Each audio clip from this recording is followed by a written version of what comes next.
Christ. I'll do it, but not the recap, because I don't remember. I'm not gonna do the recap either because I wasn't here for the first 5 hours of the Hello, session. hello, welcome to Wild Book episode 70. We're back. Wild folk, you already fucked it No, up. you're Oh right, I God. did! Sorry, well, you asked me to do the intro, and that's the only intro I ever do. Welcome to Wake of the Fallen Moon, the cooler That's show the that one. starts with a W.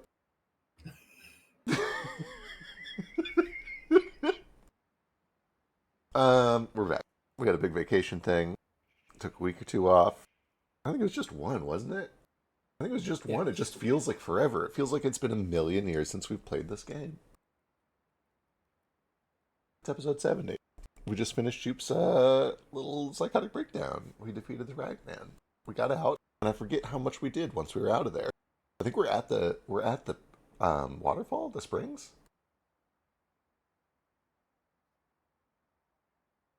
no, actually.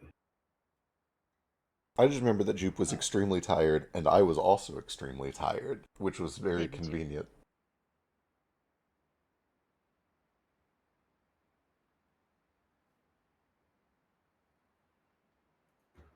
you guys had finished travel after Jupe's little breakdown. You guys ended up traveling over to Togay, which is the kind of Oh, capital of the right, insect province. You guys right. had just kind of arrived in Togay, which is a big, very vertical city that is kind of like built into the surrounding edges of this large like karst mountain. Yeah, with tail or snail evaders. Yeah. I remember now. We were heading up to see Tomo's really fancy home. Yeah. So you guys were heading up to the castle, which is kind of at the peak of the mountain.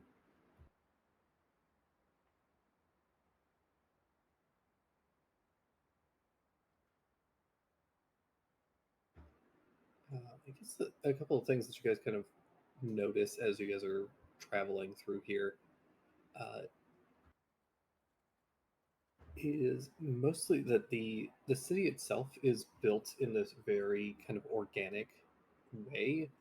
Uh, all the buildings are structured kind of like wherever the natural stone and mountain kind of allow, and as a result, the city itself is almost kind of maze like. There isn't a ton of consistency to like the way that the roads travel and stuff like that. So you could see yourselves getting lost very easily here. Makes a lot of sense. Sticking with Tomo.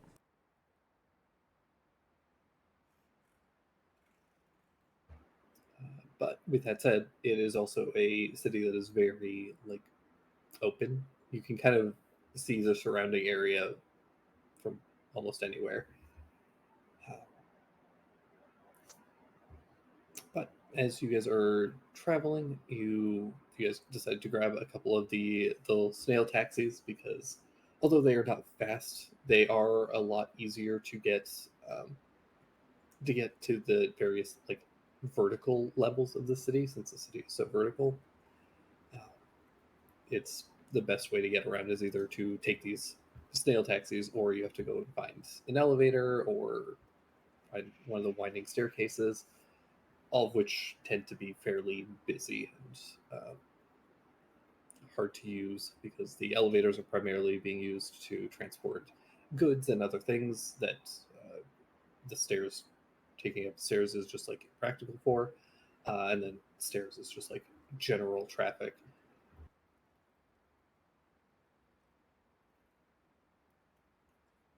But the other thing that you guys uh, that happened last time is that as you were camping one of the nights, Nara encountered a couple of individuals who were leaving from Togay Oh, right. who ran into some trouble on the road and ended up uh, carrying on afterwards.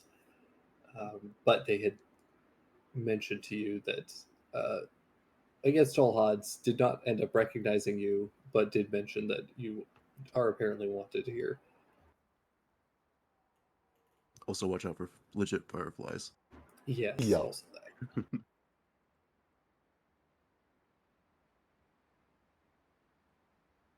So yeah, you guys have been kind of keeping your head down, got into these snails, and they have been transporting you guys up to the castle. Is there anything you guys are doing while you're taking this ride? How many days has it been traveling? It's at least like a couple, right? From the springs. I believe it was 2, but let me double check. Sounds about right.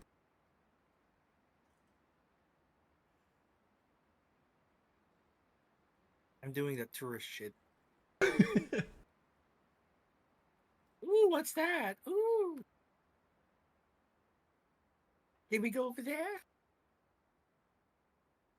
Can they draw you in front of that place? I was going to say that a lot of what Jupiter is doing is he spends the first day just sleeping the entire day. But the second day, especially once we get into town, he probably spends a lot of the travel time when he's not busy doing navigation or whatever, doodling. He's trying to learn to draw. Actually, I think all of us are spending most of our travel time on a snail. They're not very fast. Right, right. Yeah, they're real slow. They're cool though. I love this. Oh, a car. Well, that was a really fast snail going by. Yeah, Zoom, zoom. What are they feeding that one? Well, see, they go slow when they're going left, right, forward, back, or up, but they go really fast. They really take a tumble. They tuck and roll really fast.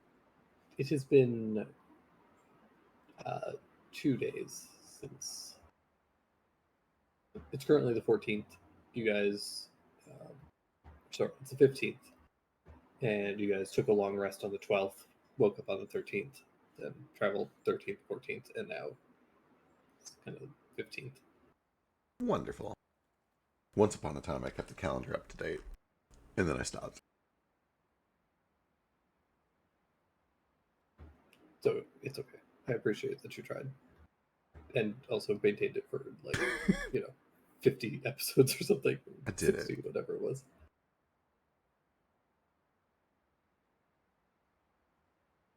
Then yeah, Jupiter spends the first day sleeping. The second day, he's just sketching, and it's terrible. He doesn't do dream cheating to become good at drawing. He's trying to do it without it.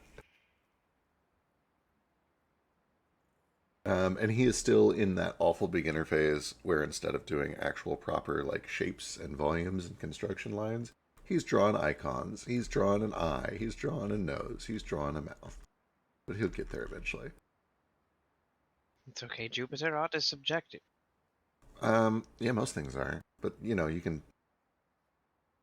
Does this look like anything to you? Which part? Yes, All of it. Can you tell what it is? That's a sketchbook. Right, but I think it looks a bit like a face that's been smashed to bits. That's what you're going for. Bits. Yeah. Well, not smashed to bits. It's not. He like looks at. It's not smashed to bits. It's just It's that guy over there with the weird mustache. Oh, I can see it now. Now that you pointed, that man has a very distinct face. Yeah, that's kind of why I did it. I've never seen that. It's kind of going all over the place. I thought it was a beard at first. Is that an Oni? Yeah, I legit hate looks to like break a it to you, but Picasso painting. that's not a mustache. That's silk. Silk. Spider silk specifically. I think part of the problem here is that your artwork, I guess, if you want to call it that, does in fact look like something. Okay. When in fact, paper is for symbols. Real life is for some things. That man with his mustache can never be beaten by reproduction on paper. What you should strive to produce on the page is a symbol of what that mustache means or feels like.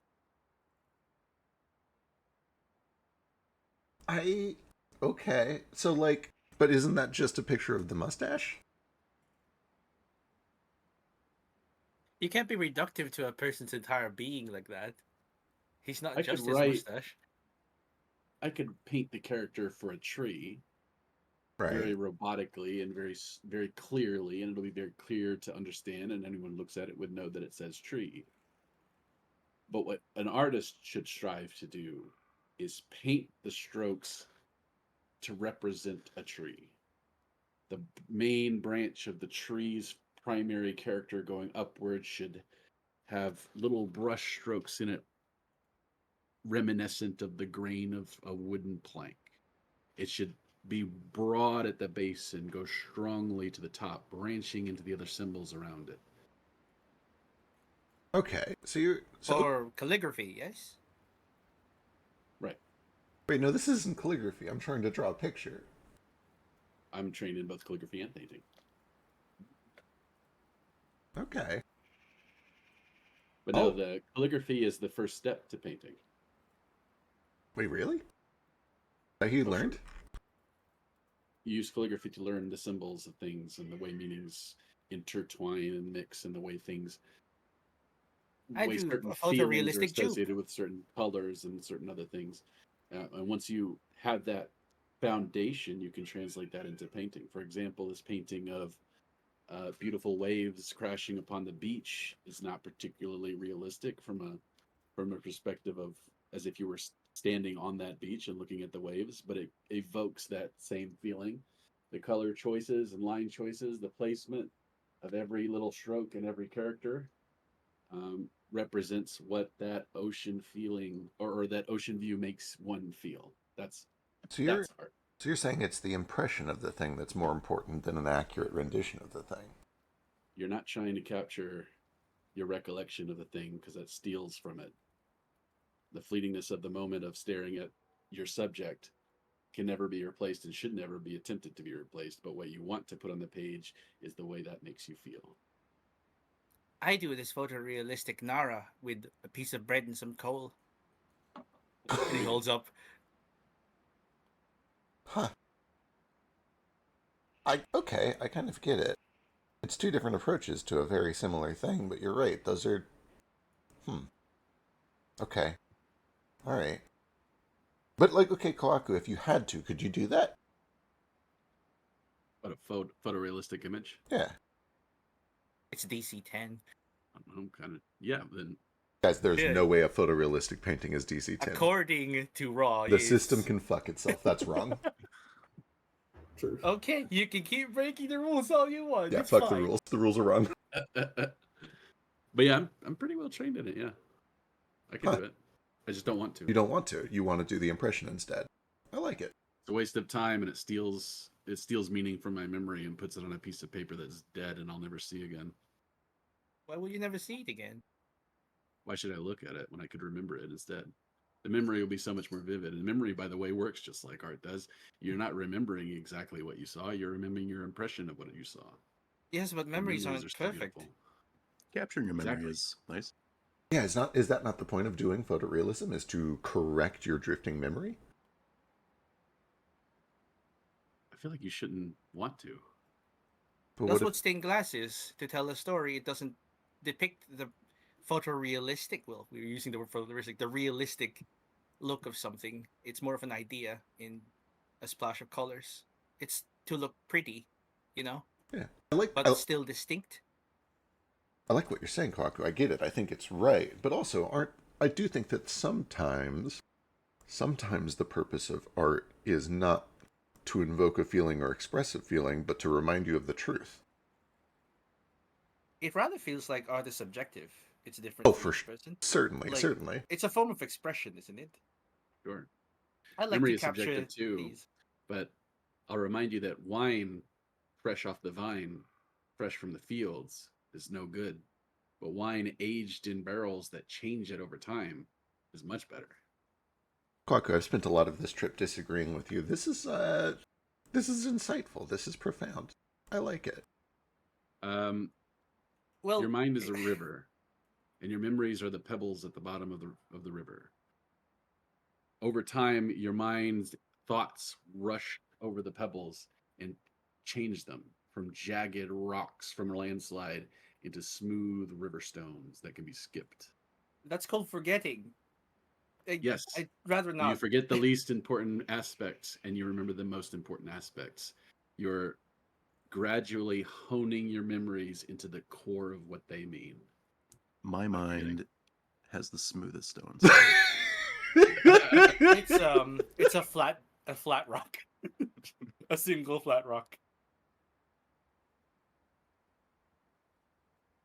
Anyway, I'm gonna try to do that snail. It looks funny. You can do that, snail. It's just a bunch of spirals and stalks.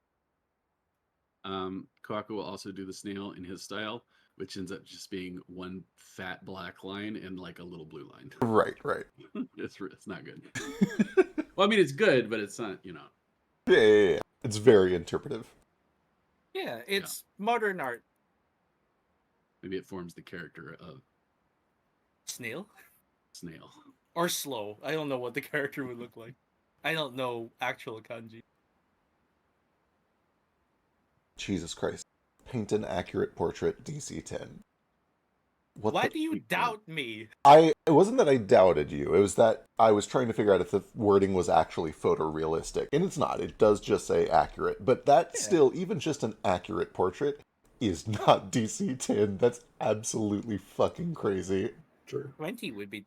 If you can do an Hey. accurate thing with 10, 20 seems like a photorealistic one. Hey, listen, a stick figure is accurate. It's got both arms, Right. both legs, got a head. Right. Crazy. Anyway, unimportant. I paint. I probably draw. It's okay. I have a system that is going to fix all of our problems. Amazing. Can't wait to see. And then we're going to also switch to Foundry because I'm realizing that Roll20 is a ripoff. Hell yeah. What's Hell wrong? yeah. What happened? What made you It's- think it's a ripoff? It's just too expensive. It's too expensive and it's yeah. not good enough. Well, I mean, I prefer it over Foundry just because I won't be taking advantage of a lot of like Foundry's complexity. Fair. Yeah. But a one-time fee versus insane monthly rate. Right. But we'll deal with that eventually. Yeah. Is there anything else you guys do while you guys are taking the ride, or you to jump to the castle? For what it's worth, I am kind of paying attention to Tomo, and if she has insights on the city, it's kind of her place, but I assume she kind of already gave us a bit of the tour. The tour consisted of here's a snail, get on it.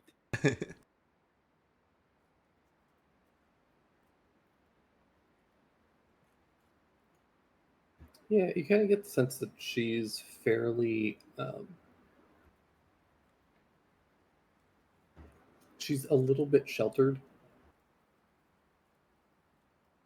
So she really doesn't have a ton of insight on the city, actually. That I've makes a lot never of sense. actually been on one of these snails, she says.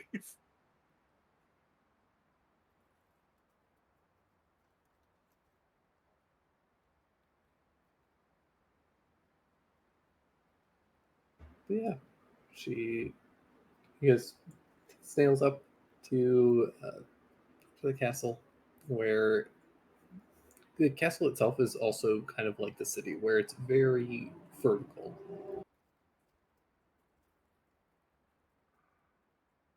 And there are motorcycles everywhere. The castle is, you kind of enter a set of double doors, which are currently guarded by about 4 palace guards, all in. Oh shoot! What's the? Every word has just fallen out of my brain. The like banded kind of samurai style armor. Yoroi? Possibly no. There's a specific word. For it. Lamellar? No, maybe. Anyways, whatever. Bandit samurai style armor, and they are all wearing these like big kabuto style helmets that look like kind of Hercules beetles. Hell yeah.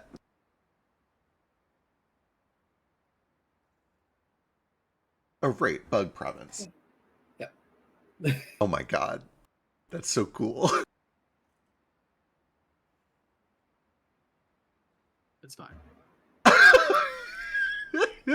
Um, they do kind of stop all of you as you begin to approach. And I think Tomo will like, take down her hood and speak to the guards. And, they'll immediately recognize her. And it takes a few moments, but a couple of them do kind of give all of you some looks.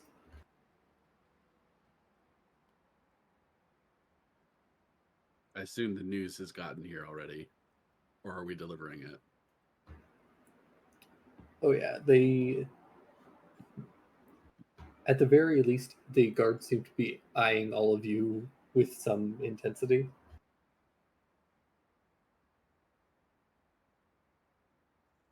I wave meekly. You suck at whoever's rolling. It's Tomo convincing them not to arrest us. Oh Yeah. crap! They do.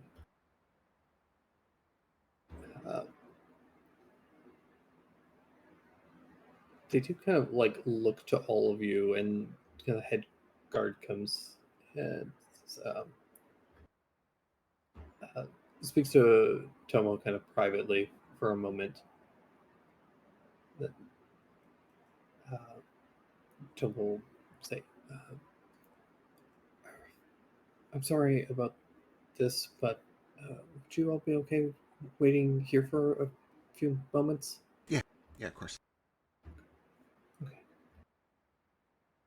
May I incite the guard? Yeah, absolutely. That should seem like he's gonna have an arrest. I don't know. I'm just nervous.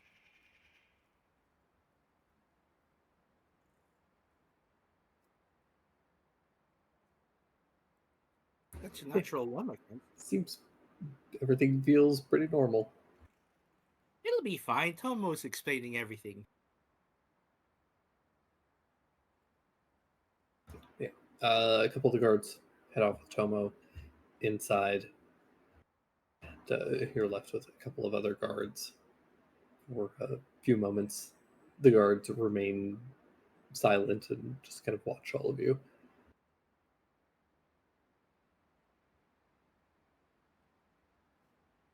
Awkward shuffling. Yeah. I probably start drawing one and then make eye contact and decide not to draw him anymore. There is a moment where, after a couple of minutes, the couple of like snail riders end up looking to all of you and say, "Is it all right? Do we need to be here?" Oh, no? Yeah, That's- stand by. Okay. Oh, is this like a bus? Can I? I'm sorry. Like, Can I use my my privilege feature to get us some like decent accommodations while we wait? Is that doable? well, presumably you're going to get accommodations in the castle.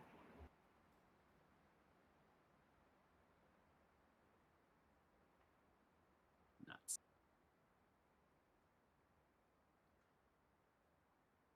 Oh, don't let us leave here without touring the silk production area. I'm not sure exactly what you would call it. The kind of like Weavers district. I want to That's- see cocoons. Kohaku's noble Is- privilege at least gets us an Uber Black. Instead of regular Uber. Yeah, all It better because the all it's done so far is get me put in jail twice. So like, all the sales were equipped with PlayStations, Oh my. and everybody Ooh. had an Everybody had their own iPad. Amazing. So proud of us. Oh my god, that's dangerous. If we have an iPad in the party, like we'll never see Jupe again. True. Or Allie, probably. I feel like he's the one who would get most sucked into an iPad. Oh yeah, he's already downloaded every gotcha game. Jupiter's got his eyes glued on Wikipedia 24/7, and Yep. Alistair's just playing Bubble Bobble and Match 3, Candy Crush.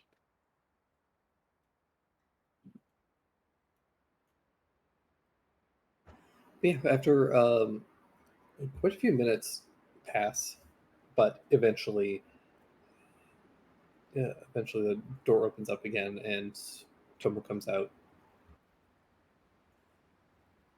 And the guards comes out as well and speaks with the rest of the guards, and they'll look to all of you and give you a deep bow and say, apologies for our behavior. These are trying times, as I'm sure you're aware. But thank you for bringing Lady Tomo back safely. I looked at Kohaku. This feels like his opportunity. I am obligated to snub the thanks and say it was my duty. Which looks weird, but it looks rude, but it's not rude. It just looks rude. They gesture for all of you to come inside. Please come inside. Make yourselves at home. Thank you.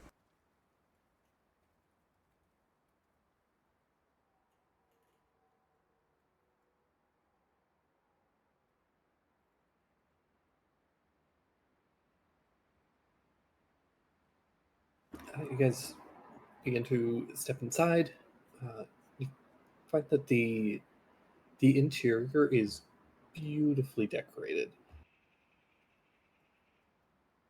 There's tons of these like silk banners that are all these like tapestries that have been really intricately woven. Everything is very bright and light. It's kind of a stark contrast to what you kind of experienced from Ishida.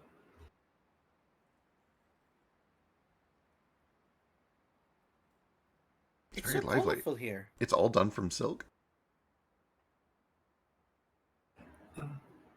Much of it is. There's also some wool and other cloth materials. It's gorgeous. It must have taken forever. Probably. The silkworms they have here are a little bit bigger than the ones you might have at home. That might not be true. That's just an assumption I'm making, Trey, but I feel like it's probably true. I guess we'll find out whenever we get to the silk production area. I'm eager to see it. If the snails are that big, I can't imagine the spiders. Caterpillars? Yeah.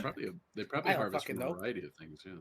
I don't fucking know what silk comes from. Based on Ordinarily just it's one caterpillars. natural one.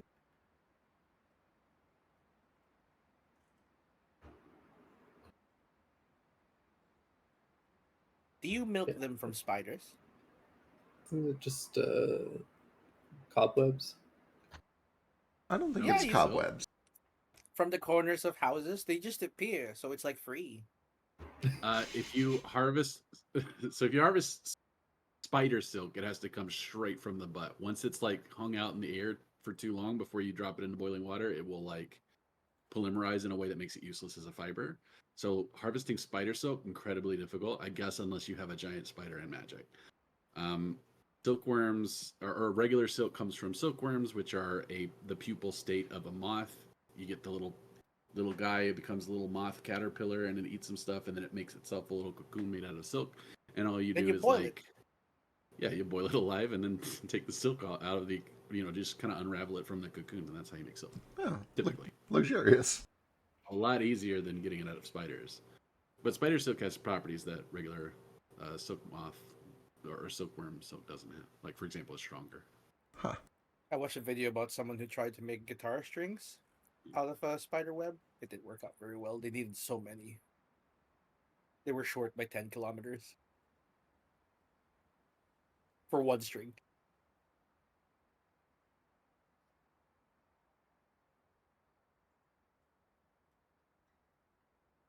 Fortunately, here we have giant spiders. Oh, Fortunate. What a good day. What a good day to be alive. I'm so glad there's giant spiders. Does that mean it's someone's job to just like hang out by this giant spider all day and just pull the string right out of its butt and jump into the bath with it? Ugh. Like Yeah. a conveyor belt of people just boiling pulling bath. spider string through boiling water. Don't like this. Yeah, as you guys are kind of brought into the palace, you guys are greeted by Tama, who looks very similar to Tomo. They appear to be identical twins, but they both kind of reached the age where they both have not just from lifestyle changes to between the two of them, or lifestyle differences between the two of them, but also just that they've each kind of grown slightly different personalities and have a different sense of like style and aesthetics.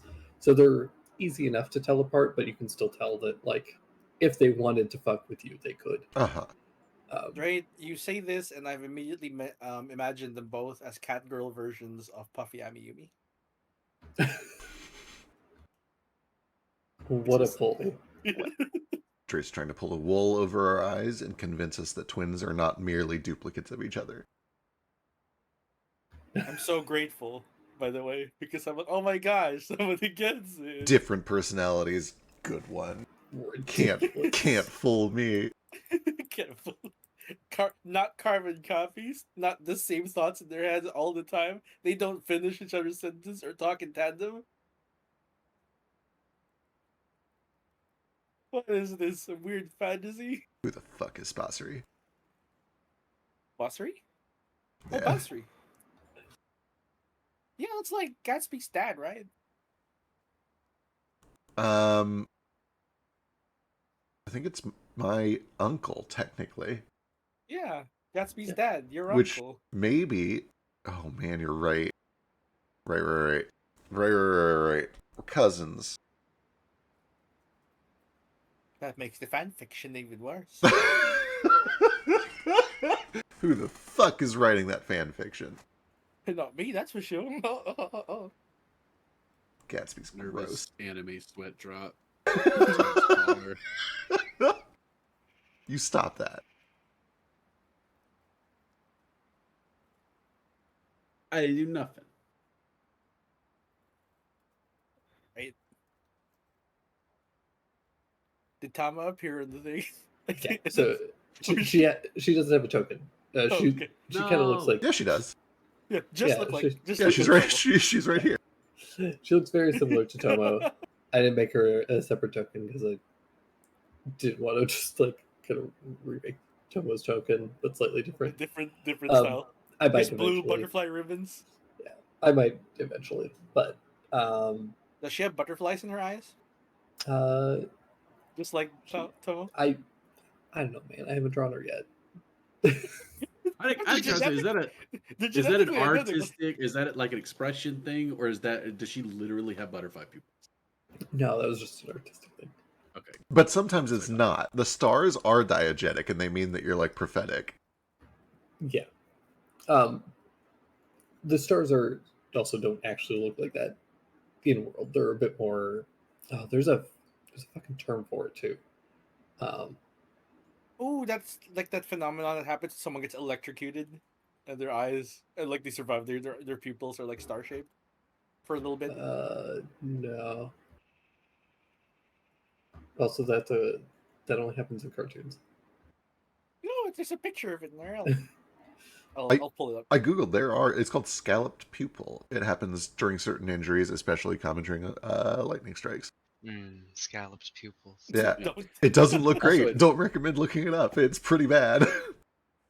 And also, it famously happened to Ernest T. Worrell in Ernest Goes to Prison, in which a movie for children in which Ernest, the main character, who is a children's star, gets electrocuted in the electric chair to death.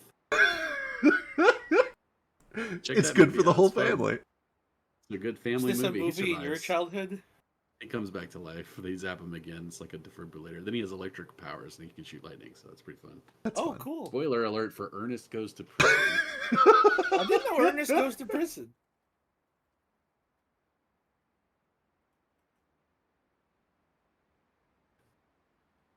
They put him in the chair and fry him.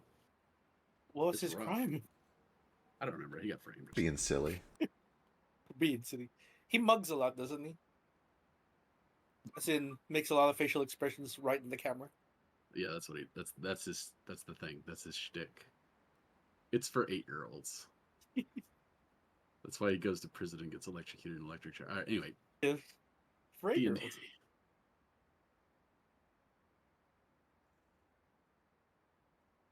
It's asteroid healosis. Oh, what is this? I'll look that up.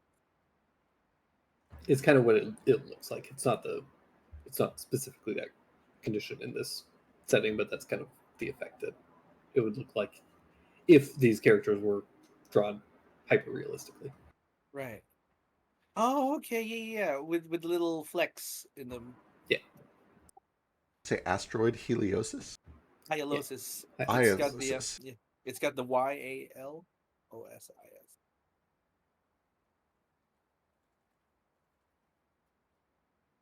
I've seen the video of this. It's kind of rare.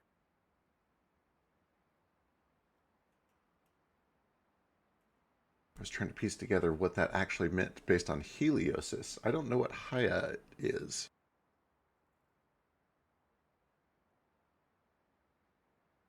Ooh, it's kind of pretty. Yeah, it looks like there's teeny little stars in it. Yeah. Yeah. But it's like little imperfections floating in the fluid of your eye. But yeah, that's what anyway. Like Astra and Nanika's eyes would look like it Interesting. in real life. Danika's is bright pink. And one of Astra's is just pure white. Or something, right? Completely cataract over. Yeah, Astra has one fully cataract eye and then one good eye. But yeah, Tama looks to all of you, and you can see that she kind of like she goes to speak, and then kind of like catches herself for a moment, as she seems a little bit emotional, but eventually does kind of bow and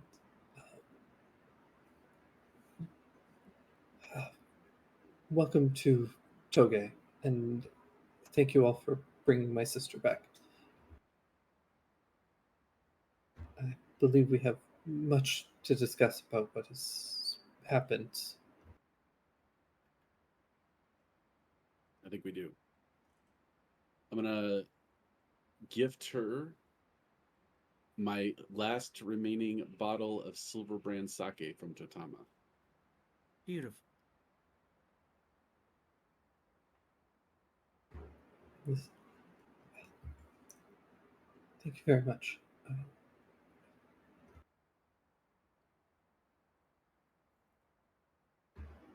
I have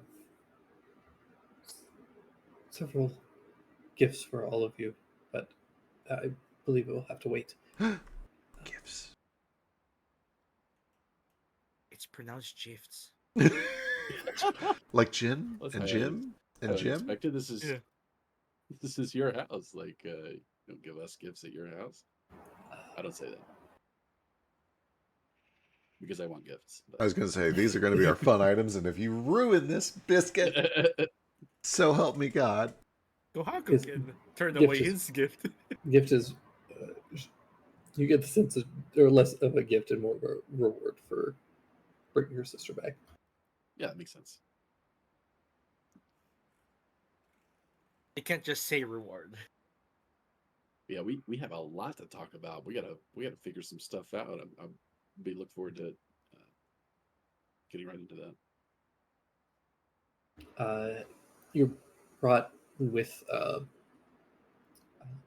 Tama, and Tama will take you all back to a small kind of like sitting room area. Again, very nicely furnished. Candles are lit to keep it bright.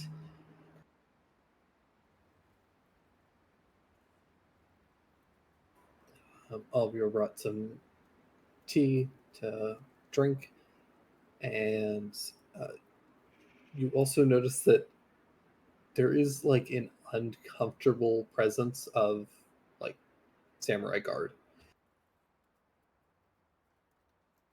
and they stay like locked on Tama and Tomo. That makes a lot of sense. What is I'm it? For, like, delighted by protecting their- them, or like Glaring. ready to cut them down? Ready to cut you guys down if anything gets weird. That's what I figured. They seem very like protective at this point. Yeah. All their armor's identical, or are they wearing like armor with different bug designs based on like their families? I don't think any of them are like identical. Many of them are very like similar. They all have pretty much the same colors. A couple of them do have like slightly different colors or patterns, but they all have the same like base colors, which are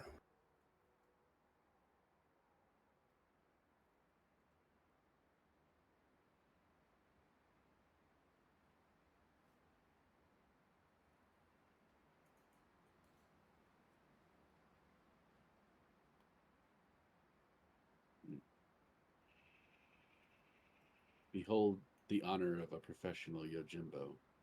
Each and every single one of these stands ready to lay their life down, despite all of them being completely overshadowed and incapable of laying a single finger on a single one of us. Still, they stand ready for battle.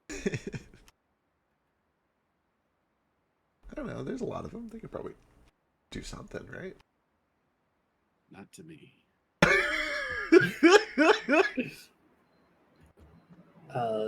the insect province colors, I believe, are black and green. That fits. You do notice that a couple of them have like have a different color kind of mixed in with that. That is probably representative of their specific family. But the majority of them have that like big kind of Kabuto helmet with the kind of Hercules beetle design, though there are one of the guards you do notice has sort of a their helmet doesn't have the big like Hercules beetle horn. It's a bit more kind of tame, and it has two very long, what you imagine are kind of like feathers, almost like they're not as brightly colored as this, but long like peacock type feathers. And they kind of swing back almost like a pair of antennae. It's a cricket. And you can tell that they have a set of like sickles at their side. Oh, I like them. They have like moth feelers. Oh my god, they're mantises. Yeah. That's The hot. correct plural is mantids. They're mantipods. Nope. That's Mantids further is away. Mantoids. So Mantids. close. That's a shape. manties. Manties, not to be confused with bounties. Canadian Imagine deer your people. mounties having manties on.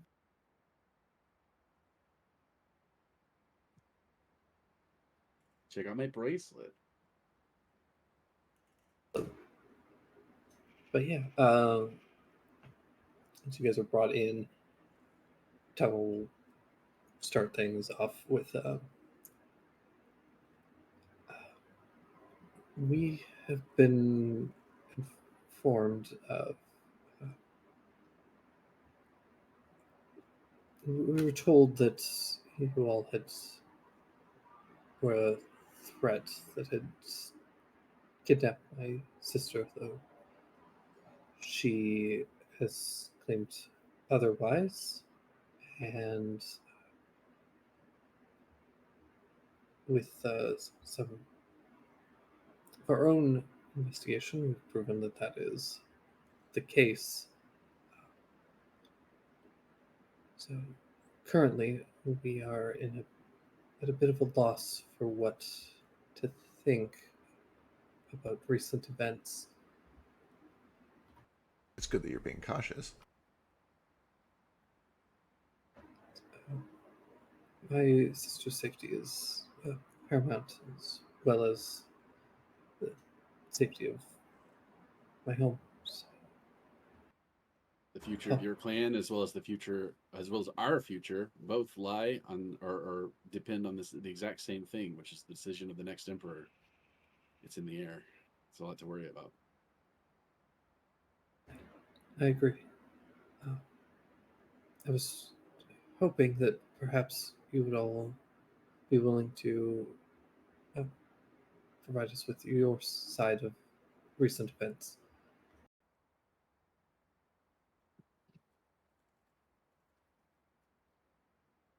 Jupiter.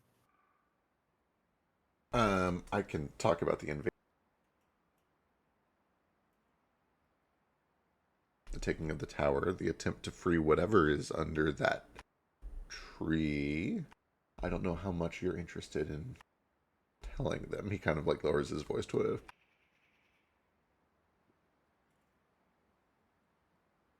There's a couple of things I want to avoid, but nothing about the dragon really. I also don't want to mention Ishida by name. Why not? But I'll...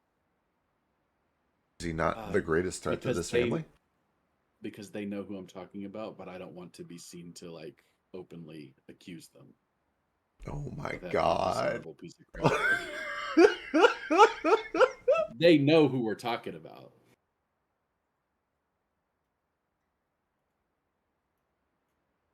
There was a once great samurai who had fallen from grace secretly and hid it from his family. We caught him associating with dark and evil spirits, vampires specifically, corrupting the town. At least one area of the insect province, and possibly more than one, had basically essentially fallen to this influence of these dark vampires. It was that samurai, fallen from grace, who kidnapped Tomo. We tried to rescue her and succeeded, but then some other stuff happened, and we ended up in the Hair province in another pickle. That same samurai had influenced my family, specifically my uncle. They were in cahoots, not only with them, but it was a triumvirate of corrupt forms or corrupt politicians, right? It was the leader of the Boer clan and my own uncle plotted together to sell out what remains of my province to the Boer for whatever reason. We still don't know the motivation there, but in order to do so, he intended to sacrifice every living being in the name of the city I forgot. By summoning a dragon, they tried to use Tomo's power to do so.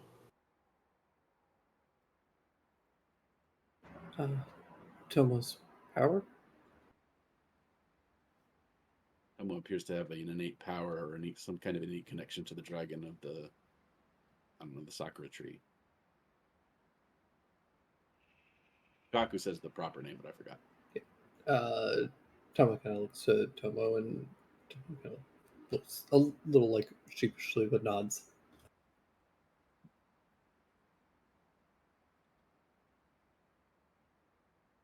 It's a spiritual gift and proof of her, I don't know, divine right or whatever the Asian equivalent of a divine right is. Mandate, that's right. Proof of her mandate to rule. I see. And what became of the samurai? I don't remember. Is he dead? Did we kill him? No, we didn't We kill him, killed right? We Did didn't kill we? Oh, him. you killed the hell out of him. I'm pretty sure we killed Ishida? him. Oh, right. We had the loop thing going on, so he like succeeded the first time, and then we fucked him up. Yeah, Yeah. no, we ruined him. We ransacked that man. Yeah, you chopped his head right off. I'm gonna say, in his final moments, he redeemed his honor. But I don't look at her when I say it. Jupiter in the back is like, he did? Shut up. It's not about him, it's about her.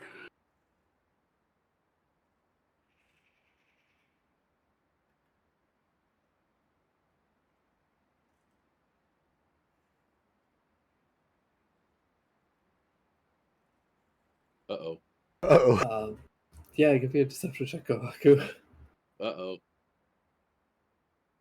To be fair, I'm not really trying to deceive her, right? I looked away for a reason. It's supposed to signal like what I'm about to tell you isn't necessarily true. Right.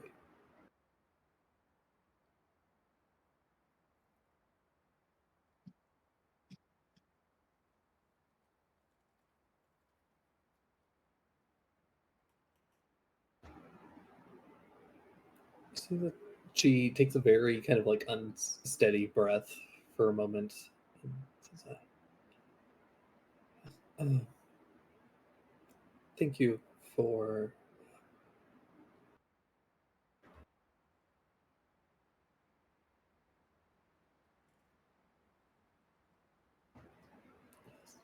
your honesty.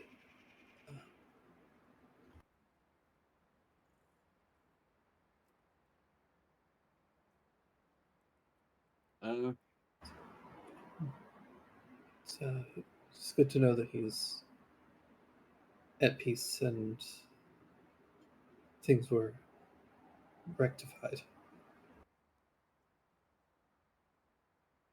We can only hope that the next emperor will see it that way.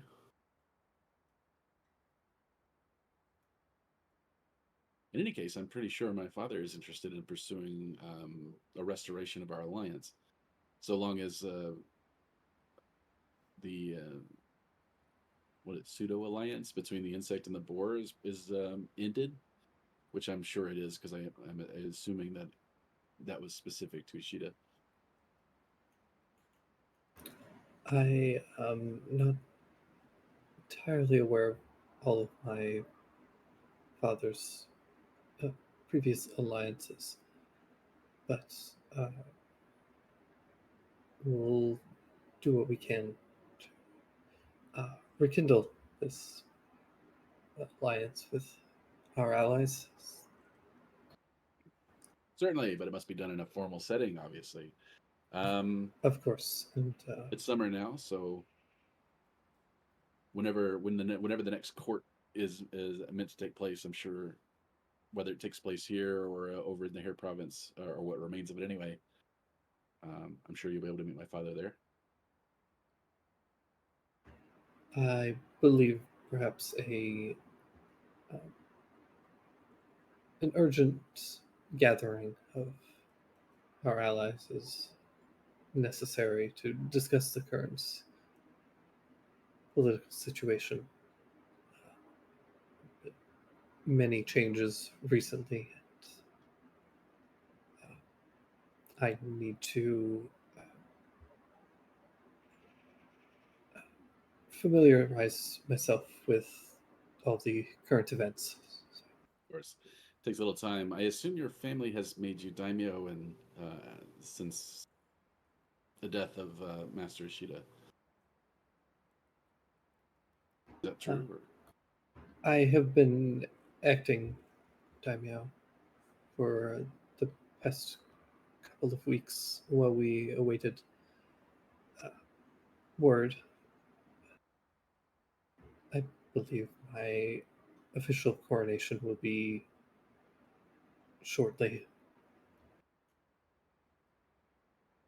I wouldn't want to miss it. Well, you are all very welcome to remain here for as long as you wish. I think that's probably possible.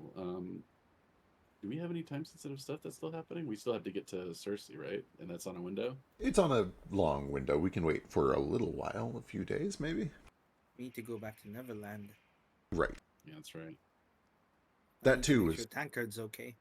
right. There's Teru as well. We got to figure out what's going on with him. We have a lot of things in the fire, but a couple of days wouldn't hurt, especially if it improves the political outcome of all of this. Sometimes it's difficult to weigh the balance of duties.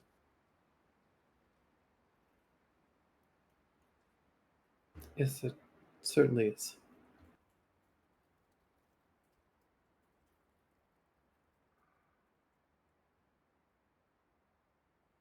Have you seen Yokimaru? I'm sorry, I have not. Ah, it's just a shot in the dark.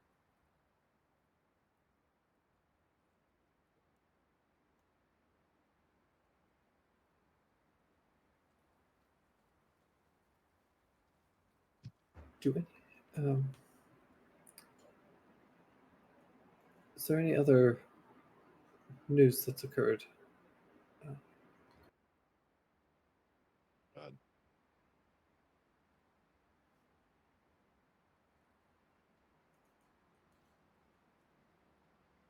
I assume you can't speak for your father or uncle's actions, but do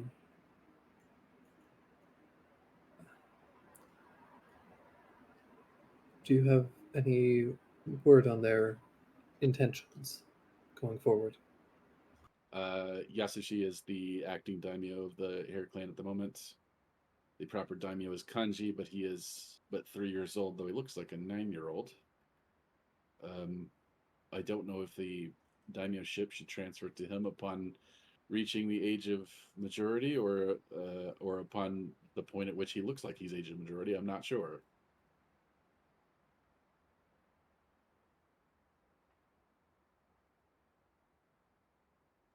He is he's cute, but he's very strange.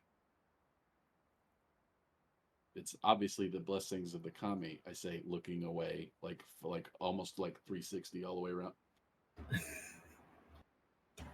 Full paranormal activity headspin. Yeah.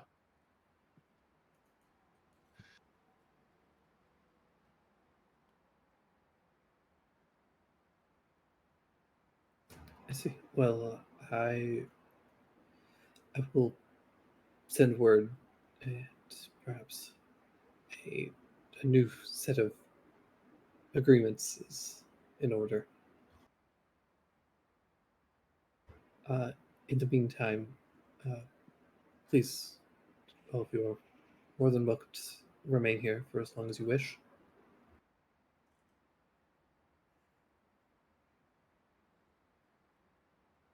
I would like to provide you all with a reward, though I must send some missives first, if you all don't mind waiting for a day or two.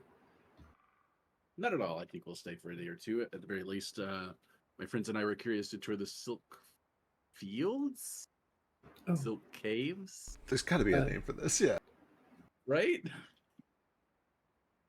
I keep going to farm, Orchard? but surely it's not just farm. Maybe plantation? Maybe they're grown in trees, so maybe orchard. Sericulture. No, wait, sorry. That's the name of the process. But actually, yes. it might not. Yeah, I don't know. These are weird fantasy books. All right, go ahead. The silk farms in the Weavers District are would be open to you. I can send somebody to give you a tour if you wish. Of course, I would never assume to give myself a tour. Obviously, we should be chaperones, so I'll wait for whatever guide you intend to send to us. I think we'll be staying at wherever you intend to put us. Of course, I'll find someone most knowledgeable who can assist you. Okay, and must I say, you're looking very cute, as always. Tomo and Tama both say thank you. Um,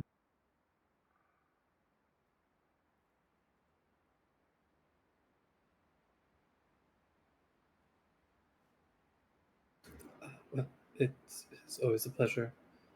Okohaku and your companions as well. It bows. Did you best? That Tama will get up and kind of excuse herself.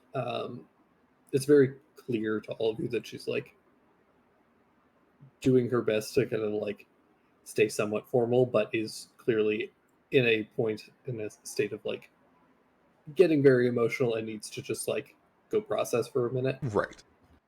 So yeah, she heads off and does that, and Can I recite a line of scripture to her, like one that I'm not gonna make it up on the spot, but one that's like probably comforting to someone who's like bereaved? yeah, sure. Give me a history check just to let's see if you, how good Oh, of a thing you can pull out. Thank God, I thought you were gonna pick religion. Okay, here you go. Oh crap, that's better. It's better than average. Yeah, it's not bad. You tell her a sutra of pregnancy Crap, and, Wrong one. fertility.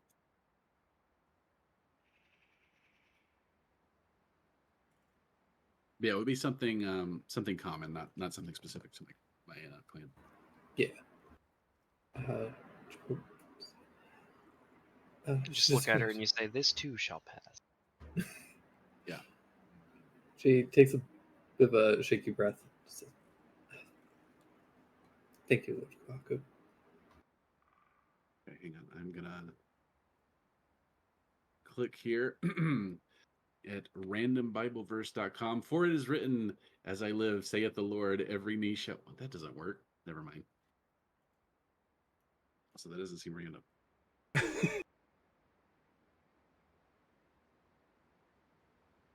But yeah, we'll head out, guys. Yeah. I've never been more serious about anything in my entire life. What's that? I will not be leaving this province until I find a baby giant snail. Well, then let's go. Let's do it. I need one. Like for the road? I want to nurture it and care for it until it's big enough for me to ride into battle. You've seen how slow they move, right? Perhaps a war horse will suit you.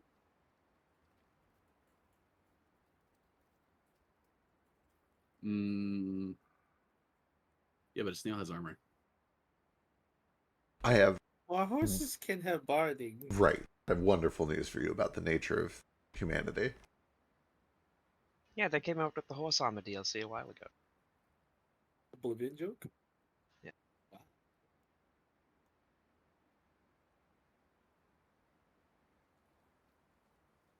Wow. We can I find don't you a even know baby how snail. long it takes for the snails to grow. Maybe it takes like 200 years for them to get that big. I don't know. I was gonna say my instinct is that they're probably similar to turtles in that you're gonna need to like pass this down generationally.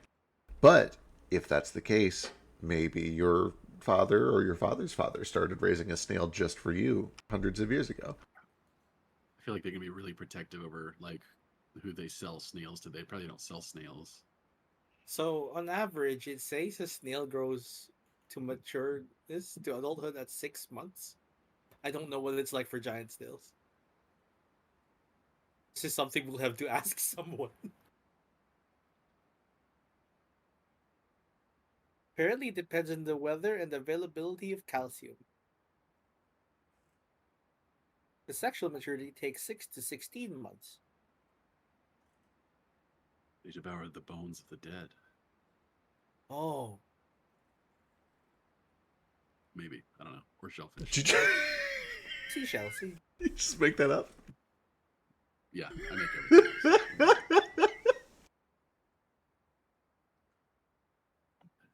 In a way, we all devour the bones of the dead. I'm just saying. True. Dirt is just the dead. We put our seeds into it, they grow into fruit, and then we eat the fruit. And then sometimes don't we eat eat the the other animals that dirt. eat the fruit. We are kind of Now eating that- the dirt. Now that's actually ridiculous. Okay, God put the earth where it is. Okay, it's dirt. Yeah, of course he did. He put the earth where it is, filled with dirt, which is the long When something decomposed dies bodies on of the everything dirt, dead. It slowly disappears because it's eaten by bugs and all the leftovers are swept Okay. away by God. Yeah, that's true. You're right. Of course I'm right. God works in mysterious ways. You should, your kingdom is full of people that eat, right? Most of us, yeah. You should talk to the farmers sometime. In fact, don't you only exclusively eat plants? I do, yeah. Oh, there are a lot of different herbivorous species. I see. I've heard of an ancient sword sage, 235 years old, who lives at the top of a very tall tower. He eats nothing but air and Really? sunlight. Sunlight. Right. Mhm. Sounds nourishing. One day I only will I- achieve this state. If only I could meet him, I would gain so much wisdom. What would I ask him? Where does he live? We can do it. I don't know. Top of a giant tower is all I know.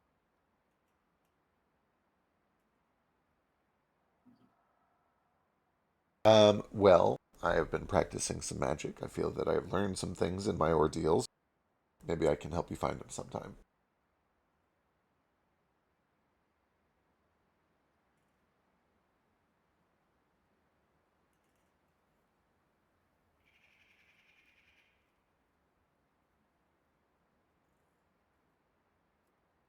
All right, Drake, when you describe our inn room, I want you to channel opulence.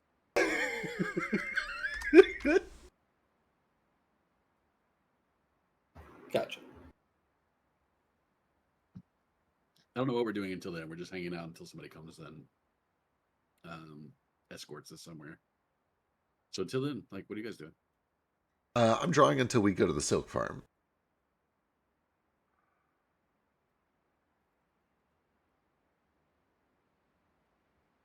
Well, in the absence of any other stimulus, I'm judging your drawing until we go to the silk farm. True. I imagine he's probably out in one of the main halls, like, trying to mimic the tapestries. It's not going great, but he's learning.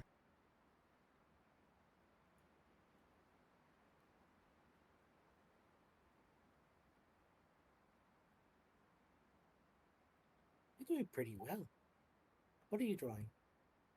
I think if I was doing well, you would know what I was drawing, but that's okay. I'm learning. I'm trying to copy that tapestry there of the ship floating over the cloud. Yeah, that's what I said because I wanted to know what you were trying to draw. Oh, sorry. I thought that was in character. No, that was the character. It's like, yeah, what were you trying to draw? Because you could be looking at things, and I haven't spotted it. Yeah, that tapestry right I'm there. not. Yeah, that one there. Yeah. What's on the tapestry? That's on the character. This one is my favorite. It's a famous haiku by a poet 100 years ago during the first period of the insect province, during the rise of it as a great clan, written, in fact, by the right-hand man of the second daimyo.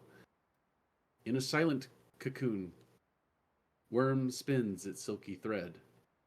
Nature's quiet loom. It's beautiful. Oh, that is beautiful. No wonder I can recognize it. You were writing words. Oh, I thought we were Inside the talking about one of the tapestry. tapestries. Oh. Yeah. Oh, yeah. The words are hidden in the painting. Yeah, look, like those clouds right there. They spell them out. He squints. No wonder. Again, very hard for me to comprehend things that are written. I think those aren't clouds. Those are, I think, cotton puffs or cocoons. Oh, they Or might be faces. cocoons. In the sky? Yeah. Well, sort of. It's very symbolic. It's a little. It's not very realistic.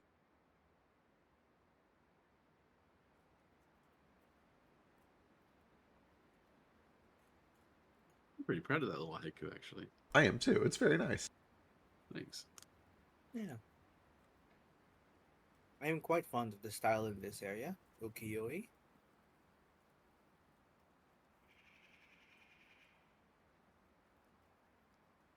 It's bold. I particularly like how they do waves. I don't think I've ever seen anyone draw waves in Camelot. They move too much, you see. I like it a lot Yeah, too. that's why, Good. that's why it's important to capture that movement. The more I do this, the more I feel like maybe I'm going to have a hard time capturing how something makes me feel until I learn to appreciate what it actually is. I think I have to learn to do the rigid one-to-one representation before I can learn to interpret it.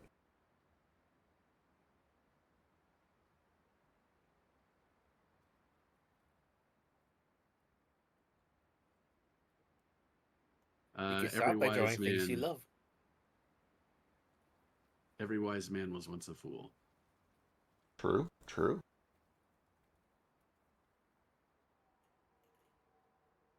That's an insult. Well, Only if you think that being a fool is incurable. the reverse is wise men also devolve into fools over time. That's why we have to replace the monarch so frequently. Except in Camelot, we've had the one 700 years now, I think. Was it 700 years? Very close. Yeah, something like that. 7 billion minutes. That's a lot of minutes. I don't think numbers go that far. They don't. That's the secret. Yes, they go they- to 1,000, then they repeat. Oh my god. That Am I makes wrong? sense. That makes sense. Yeah, you're wrong. What comes after 1,000? 1 plus 1,000. Yeah, you're right. Yeah, 1,001, right? Exactly. What happens when you get to 1,000,000? You get 2 1,000s.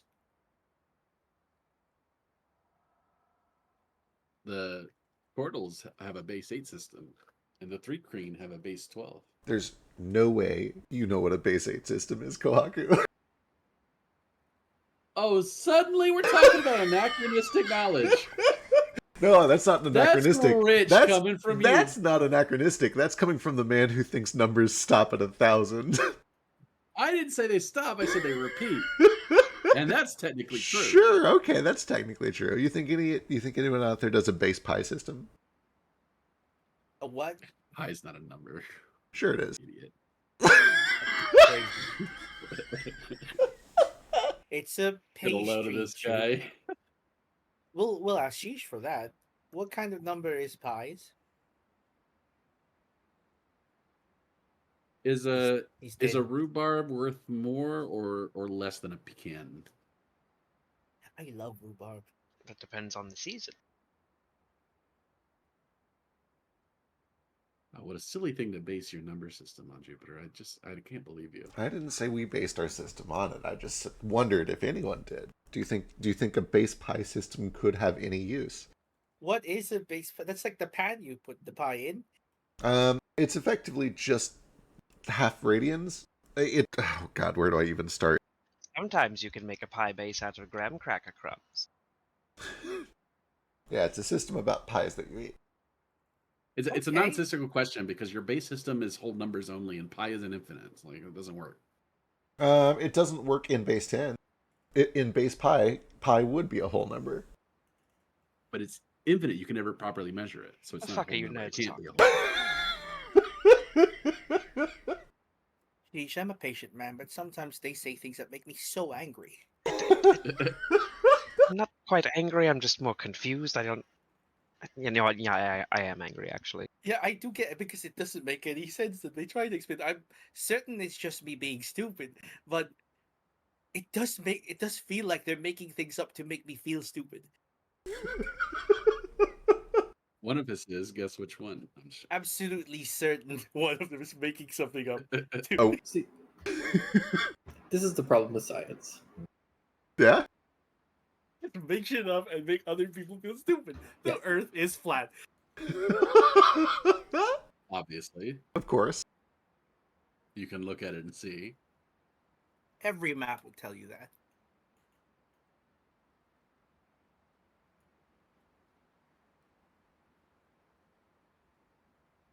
If the Earth were round and the moon were round and the Earth orbits around the moon, then we would see the Earth's shadow on the moon, and we don't.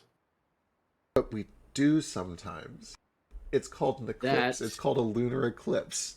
No, that is the void serpent partially swallowing the moon. He spits it out every time, and thank God. We'd be in a lot of trouble. Too big for him to eat, but when apocalypse comes, he'll have grown big enough to swallow it for good, and then we're screwed. I want to go to the silk farm. Me too. Okay, well, you're all still wanted criminals here. Oh, right. So, you guys Can we wait. have that repealed? Yes. You guys have to wait here for a day.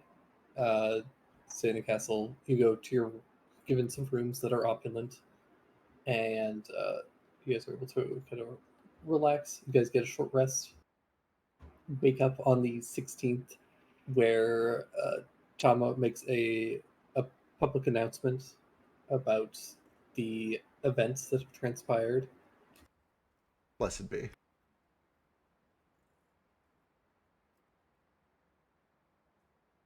And during this speech, not only does she repeal the your oh my god, why am I like fully? You are sick. I'm and it's really been a I'm, while. I'm really struggling today, you guys. I'm sorry. It's okay. It's me every day. You have one day to get your shit together, and sometimes you don't. Yeah. It's fine. But yeah, you Yeah, our whatever you call it, our I wanted posters. Yeah. The criminal accusations are kind of repealed against you. And not only are they repealed, but you are given kind of honorary titles as heroes of the realm, as people who saved. Yo. As you guys truly did go and rescue Tomo Titled. and helped excise a evil blight from this province. After the titling ceremony or whatever it is, Jupiter finds Stein and Kohaku. It's like, so this, what does this mean? Does this come with obligations? Having a title, I've never had one before. I mean, I have It like looks like land. Kohaku. What's the title exactly? Hero of the realm. No obligations. Okay. Is it just like a fake title? Only if you have that title and you do something that would humiliate the providence that gave it to you, they will punish you severely. So I guess in that way, it's an obligation. Okay. Be your best behavior. It's fine. Well, they can have my very best behavior. Nobody wants to be the daimyo that gave the title of hero to a mass murderer or something. He'd be the laughing stock.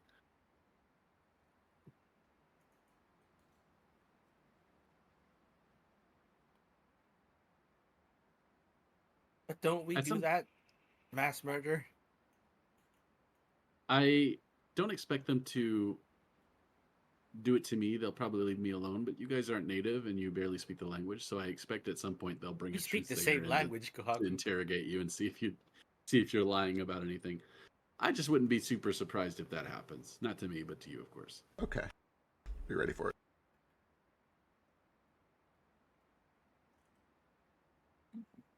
Naro will be fine, right? He's a noble. He is, but to a clan that doesn't exist anymore. He's a Ronin. Ooh, a Ronin. I don't You say hear too that, loudly. It Nara? still exists. I was under the impression that the Dragon Clan is dead. Don't dead name my clan. Yakuhaku, don't dead name his clan. At the very least, it's not one of the main great clans anymore. Is it? Let me Wow. check I gotta check the chart. Hang on. I could be misremembering this like terribly. They're not dead, just misplaced. Oh crap! It is a great clan. Oh my bad. Oh, he was a dead family. It's not in the clan anymore, right? So Nara, are you a member of the Makino or the Nakai?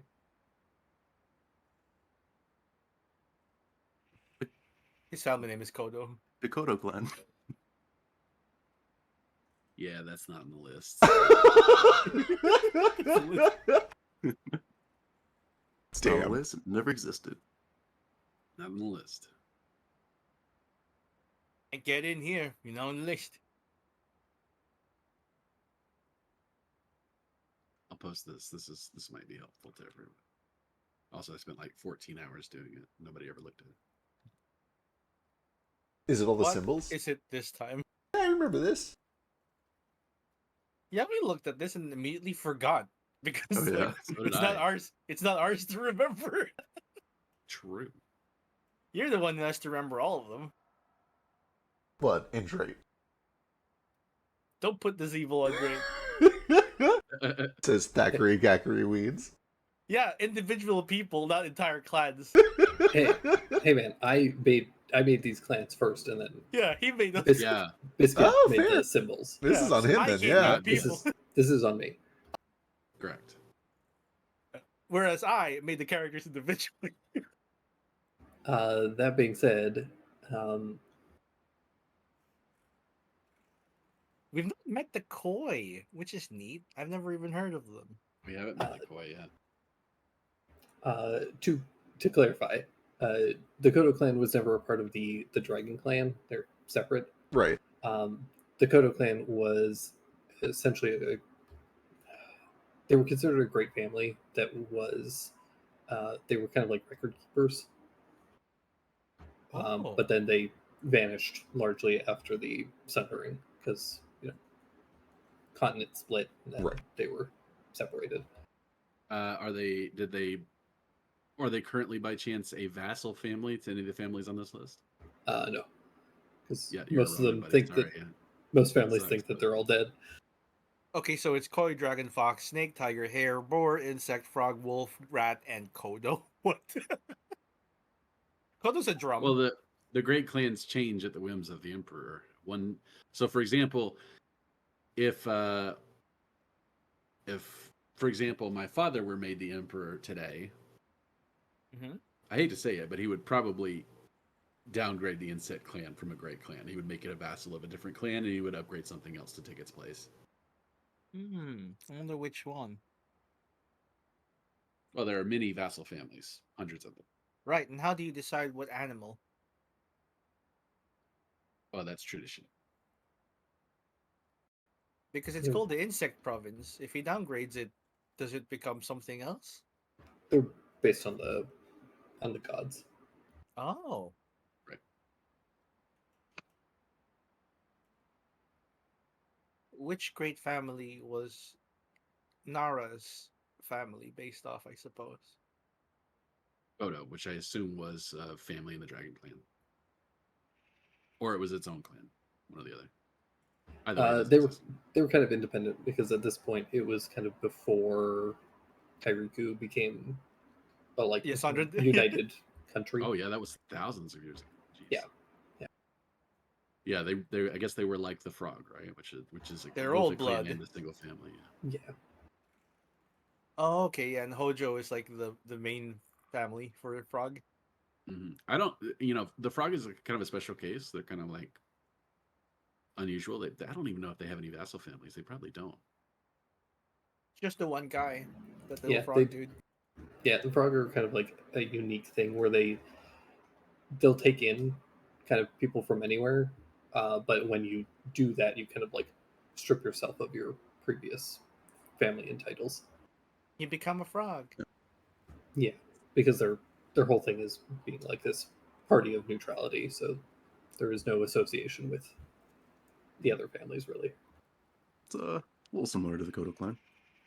Yeah, and the families can get a bit funny. For example, the Kaneko clan or the Kaneko family is a member of the Hare clan, even though they're cats. You'd think they'd be in Tiger. They're not. They're in here. Interesting. So, Nara, your family are archivists? Not really. Oh. Hunters? If I recall. I mean, we do a lot. It's not like we're known for any one thing. It's just, What are you renowned for, I suppose?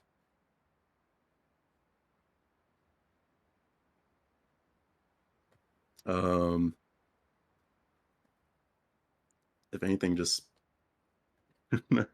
peace, neutrality. You're known for being very neutral. It's a question. You're like, okay. It is like kind of the frog clan. Must be very difficult to be peaceful and or neutral the way Uther handles things. Yeah, which is why I'm trying to get to the bottom of like why Uther is so against the Kodo clan. I couldn't fathom what the king's mind is like, especially someone who's been alive so long.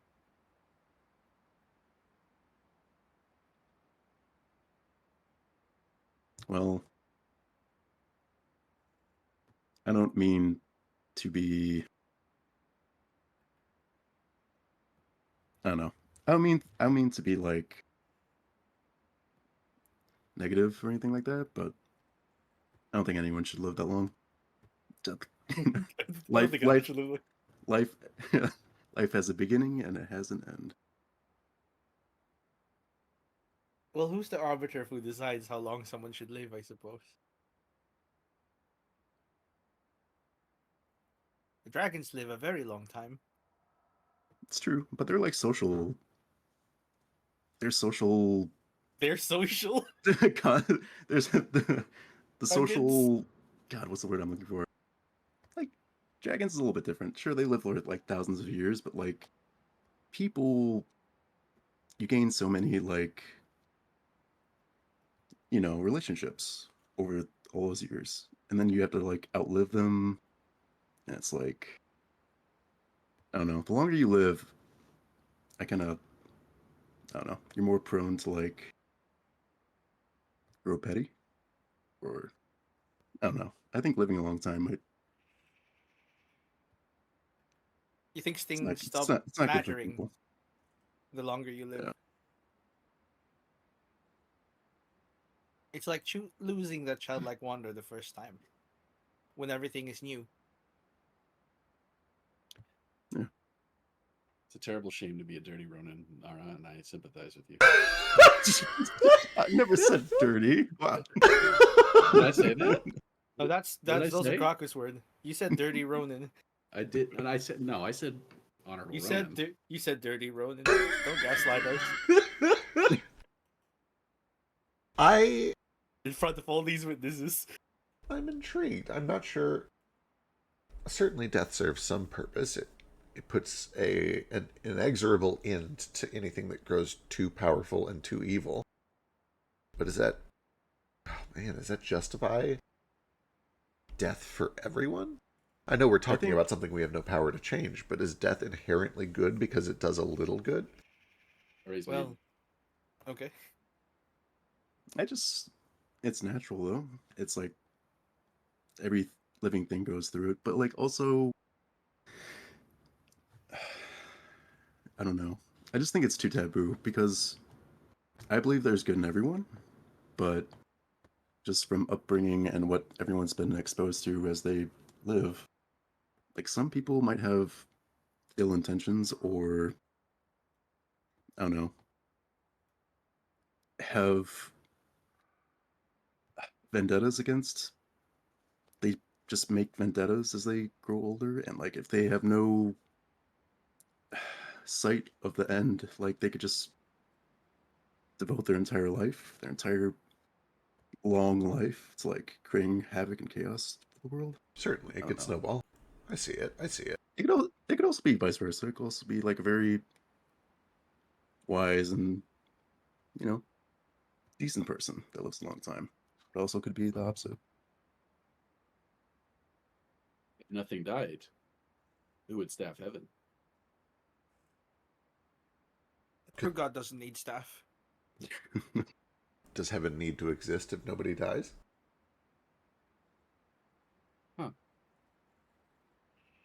Yes. Why is that? Heaven moves the stars, changes the seasons. Oh, right. On a schedule, I'll have you know. Yes. A And very they've never rigid missed schedule. a beat. Correct. Does Yeah. that Oh, mean shit.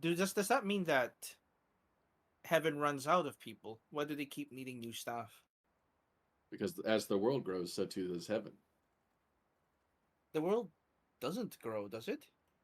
Oh, of course it does. Certainly it does. It gets bigger. The world itself grows a little bigger, but I think what he means is that the population on this planet grows bigger. Right, the population, I suppose, but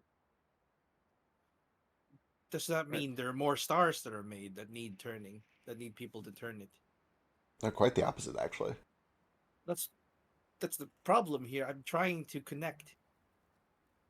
You're asking not about the next world, but the world after the next. And no one knows.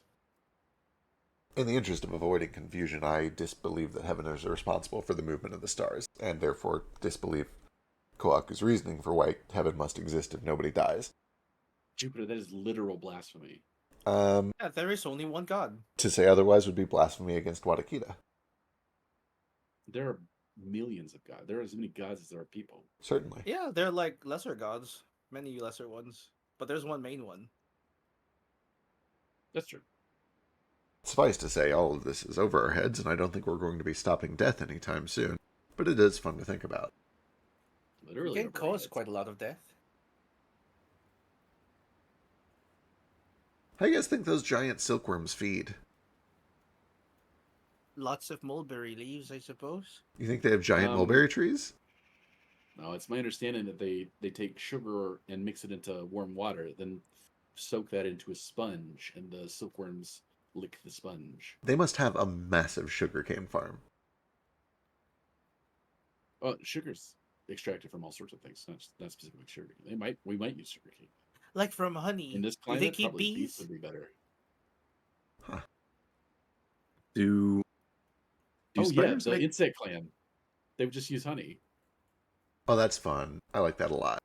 Oh, it's like a Sorry, go ahead, cycle. Nora. Do you guys have giant bees? I hope so. There's a bee? Is that Nara? I interrupted you. Oh no, I was just gonna say. Do spiders make cotton too? Do they eat like cotton candy to make it, or Is that how You know? cobwebs are made? I don't know. It's a question that needs to be asked though. Cobwebs are woven by tiny gods. God damn thought it, they were free. Koaku. Oh, boy.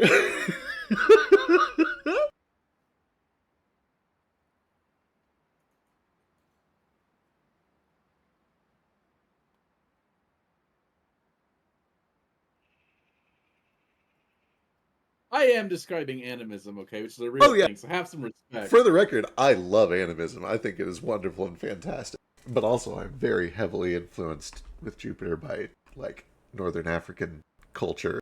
And they figured out astrology super early. They got that Oh, shit yeah, unlocked. Like 3000 BC, they knew the diameter of the Earth to within like A centimeter, order yeah. of magnitude. Yeah. And Well, now it was people are not like, a no, it's centimeter. flat. In this day and age with lasers and satellites. No, it's flat. I'm telling you guys, it's flat. I can tell because of this picture I took of a basketball. Listen. Physics doesn't lie. Water seeks its own level. Just saying.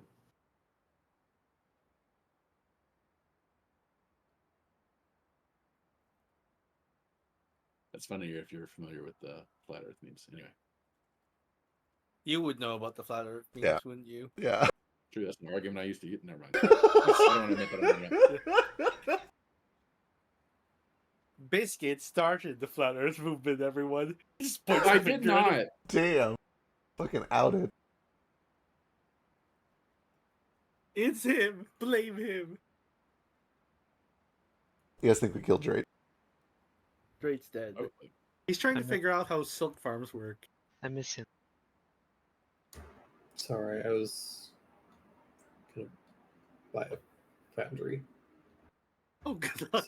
subscription, and then I bought it, and then I realized, oh wait, Foundry also requires a monthly fee. Oh, So damn it. fuck itself. Kind of. You can host it yourself. No, you can't. You totally can. You can run it off your own personal computer. The only downside is that we can't access the game unless you're currently running it.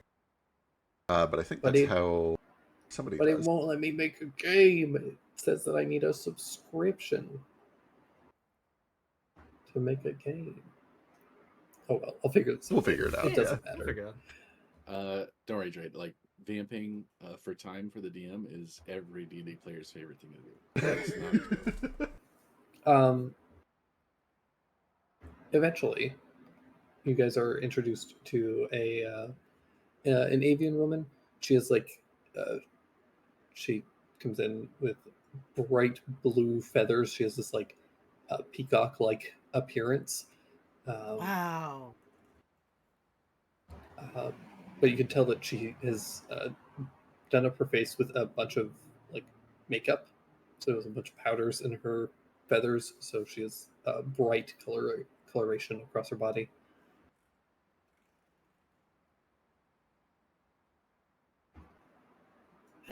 Hello.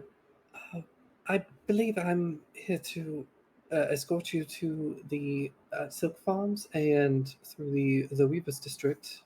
Oh, hell yeah, let's go. This is quite exciting. But we best get a start. It's a rather long walk. So we're all prepared. Ready as ever. All right. Right this way. Alistair's we can- probably really good with insects.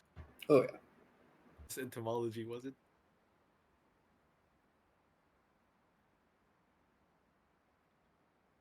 I'm just going to begin to lead you guys through, come down the streets, and first, where she could take you first. I guess first she will take you guys out to. She leads you down through the city streets and across a large bridge. It's a long walk. Like you guys travel for a decent ways, and at some point probably grab like a cart and end up taking sort of a just like a little like donkey cart that takes you guys across the bridge. What's the donkey's name? Oh. Sven, I'll Awesome. walk. you guys eventually, as you guys kind of like pull away from the kind of main karst mountain that makes up Toge, you end up connecting to a smaller, like I say smaller in the sense that it's shorter, but it's much wider mountain. And there are a handful of small, little like farming huts and things. Oh, they're built into the valley so that they collect dew and mist and fog to keep the moisture high. Clever. So, so this is one of the silk farms. We produce a lot of our raw silk is collected and processed here. She takes you along a very basic, just kind of cobblestone path that leads up to one of the kind of like farmhouse buildings that's uh, fairly like tall compared to a lot of the other buildings. A lot of the buildings seem to be like 1.5 story tall, like residential type buildings. But this one is probably a good like 3, maybe even 4 stories tall. Ooh.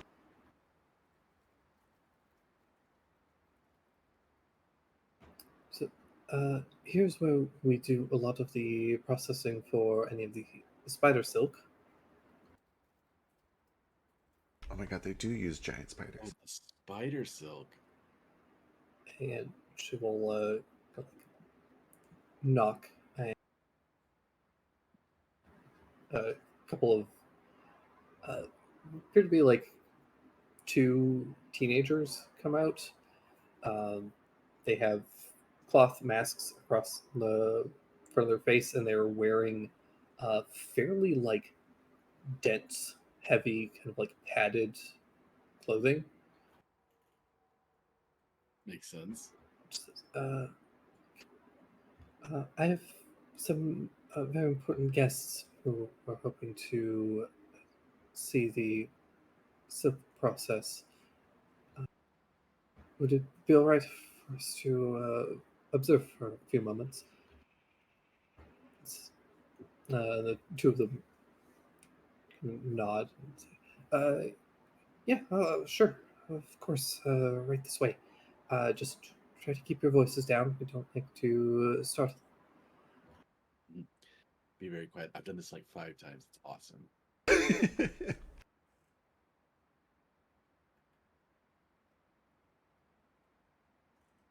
Alright, I let's hope see. I hope all the big spiders have names. So yeah, you guys come inside, and you can see that where like normally you would kind of expect there to be like multiple floors, instead this is just like a big open tower. Uh, Floor to ceiling, the ceiling is truly like 40 feet up. Uh, the building itself is fairly dark. There aren't a ton of windows. The windows that there are all primarily on the bottom. So when you look up, it's just kind of like dark abyss up at the top. Big And you can, Minecraft mob farm field. yeah, Excellent. very much. Yeah. With all of the awful mob farm skittering sounds. Thanks, I hate it. Because you can see that like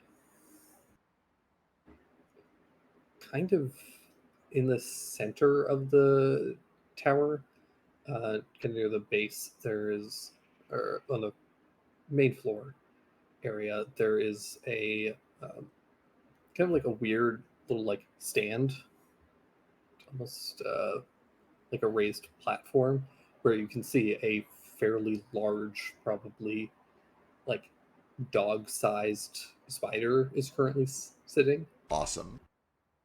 Love it. Thanks. Yeah. Hey, you guys wanted to come here. Underneath it, there is a pot of what appears to be just like a very like a couple inch filled pot of water that is softly boiling over some embers.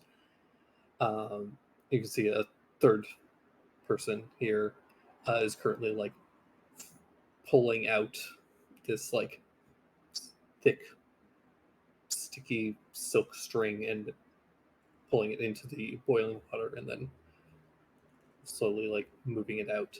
Huh.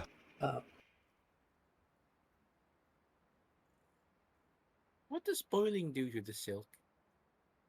Does it just clean it? It finishes the polymerization of the molecules. The what? It hardens makes it. makes it less sticky. Right. Oh, Like pasta. I heard of a legend that sometimes, very, very rarely, once in a generation, it's possible to find a large cocoon with 2 pupa inside. Is that true? I haven't seen that myself, but I've heard stories.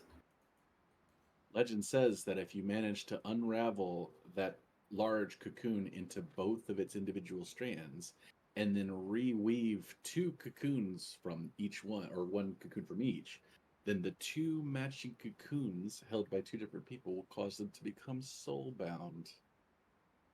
What does that mean? No idea. Uh, Just made it up. it Well, means I that they're, didn't make it. I made it up. means they're romantically bound. Sounds like some sort of forced matchmaking thing. Why would anyone go to those Or- lengths if they weren't already soulbound and deeply in love I with the know. other person? I think you just buy any cocoon and give it to your crush and tell her that's what happened. I think that's what that's for. I see. Very cheap That's way so to make a little special romantic. moment. Yeah. Here's a worm in the cocoon. Do they unravel it after? They Or take the do they worm out. Okay, just the cocoon? Just the cocoon. What do you do with the cocoon? No, you treasure it. He covers his mouth like contraceptives. The devil suck.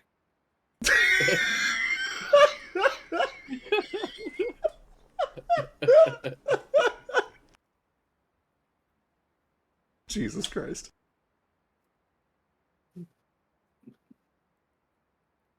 Yeah, it's fascinating. If you do find one, I think that'll be a sign from the gods that you're blessed for eternity. I think you might. I think you might find one.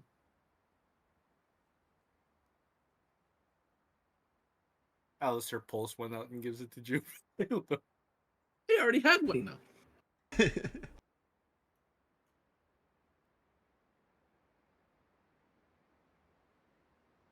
Yeah, as they finish kind of like pulling out some of the silk, they go over to a little bucket where you can see this just like mass of like chopped up chitin and like bug guts. And they take a fistful and hand it to the spider, which eats it before scurrying up back into the ceiling. Hmm. Oh, that's what they my do God. to the dead ones. I suppose it's a They use the byproduct from the silkworms to feed the spider. nothing's wasted. Uh, You know, the work that you do is very important to the culture of our country. The garments that I wear are made specifically from the silk you have made here in this very office. And I'm honored to wear it. And I'm honored to have you wear it. Thank you.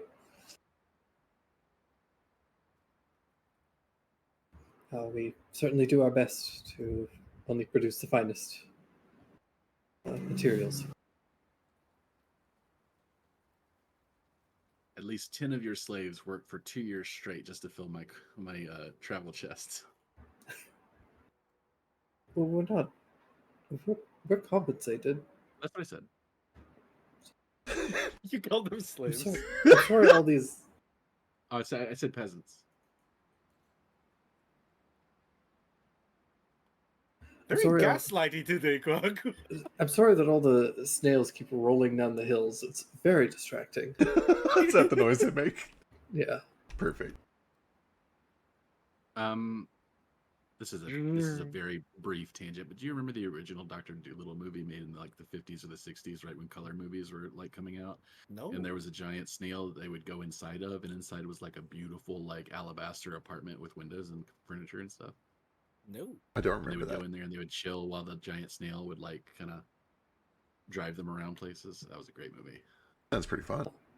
I'll have to look at the original one. The new one with Eddie Murphy doesn't have any apartment snails. Does it have a push me pull you? Hmm. I reject this Doolittle.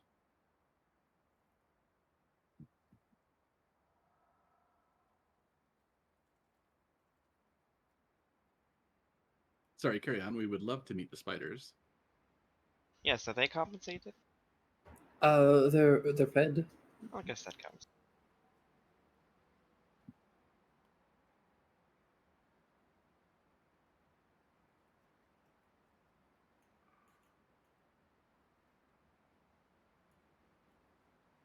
But yeah, after that,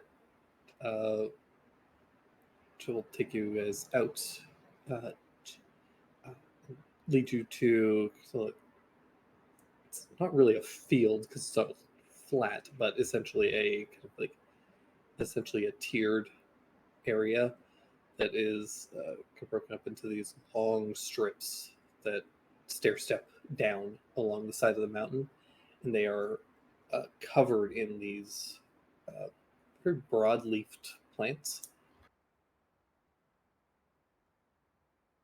Jupe's looking for worms and cocoons. He wants to see one. You see tons and tons of small silkworms and cocoons that are slowly being like harvested by probably half a dozen people.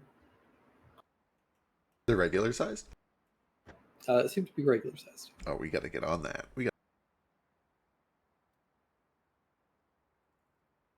Interesting.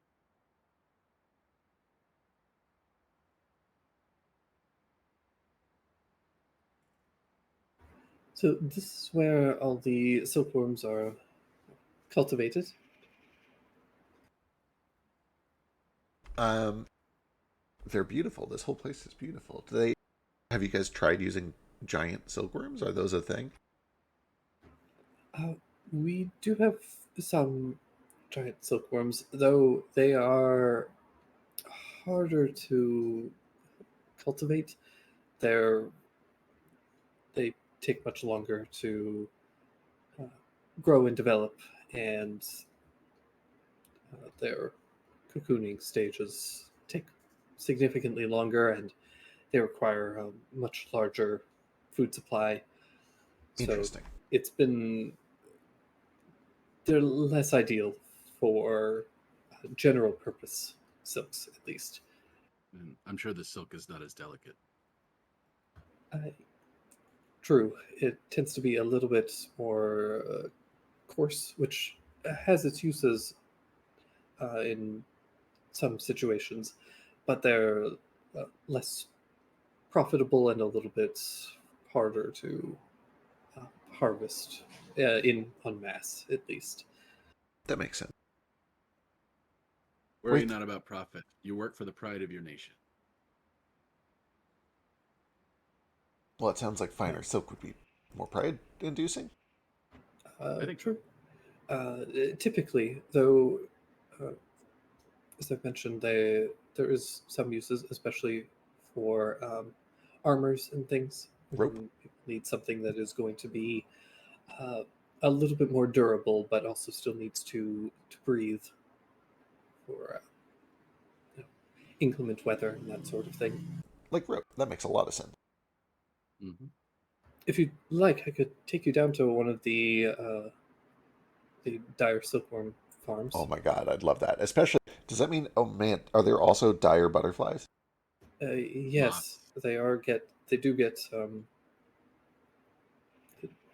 rather. They're moths?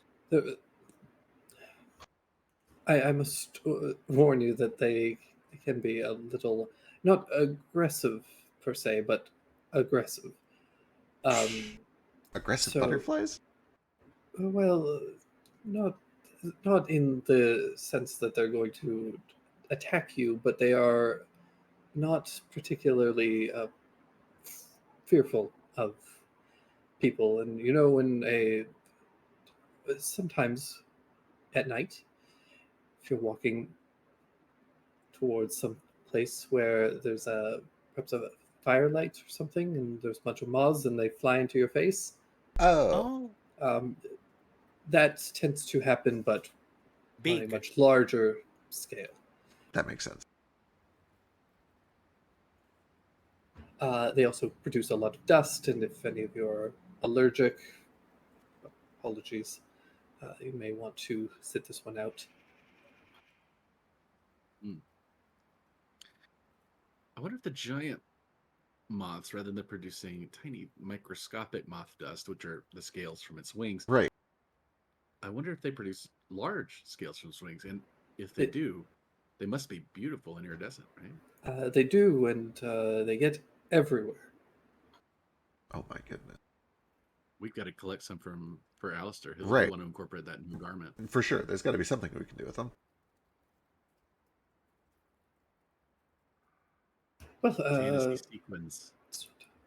let's not delay then.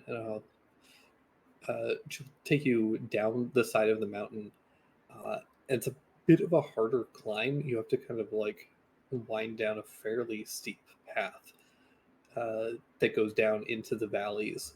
And as you guys are descending, you see that the foliage and stuff around you starts to get more and more dense, and not just more dense, but it also starts to grow a little bit larger. Ooh.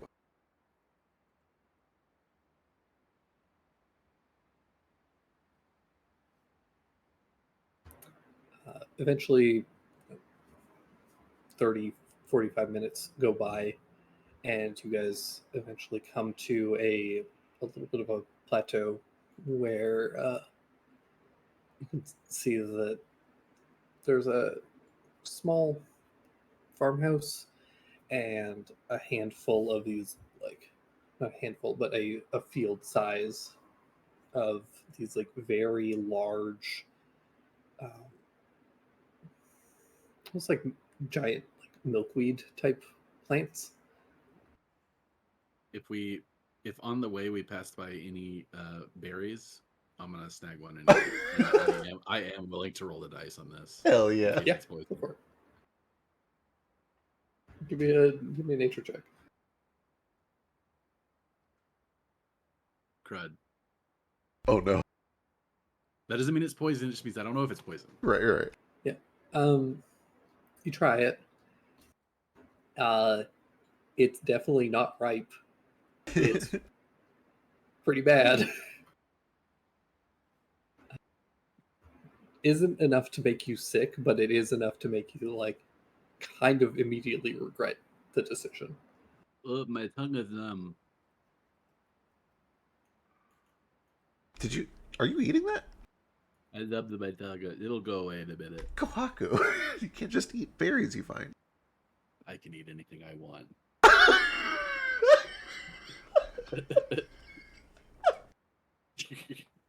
Jesus Christ. You know what? I'm not your real dad. You eat whatever you want. Facts.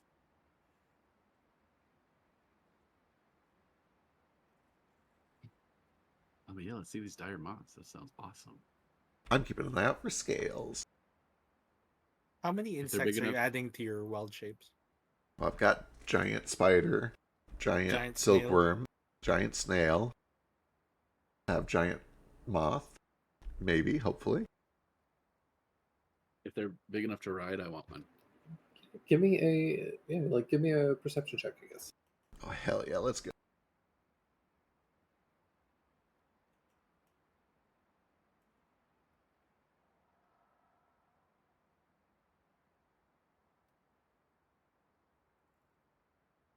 Now! Jupiter! Jupiter. Yeah, you don't really spot anything out of the ordinary. It's just kind of like a big field of plants and things. But you guys continue.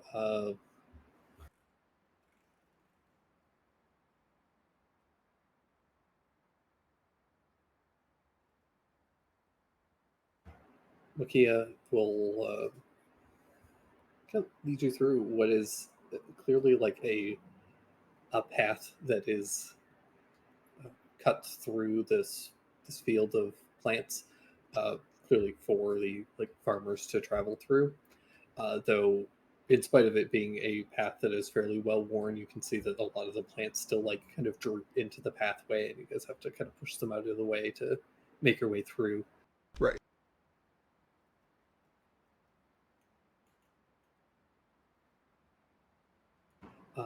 There's a couple of points, probably like 10 minutes or so into like exploring this field, where you do Done.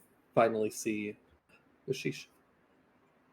You do see like kind of slowly inching its way across the path is a very large silkworm. It appears to be like this big kind of white bulbous worm that is clearly like very fattened up at this point. Um, it's probably a good like 6 feet in length. Uh, Steadily starts kind of inching its way across. And you can see that like all the plants here, although they are very like lush, they all do have like pretty significant sections that have been like eaten out of them. Right. Oh my god, look.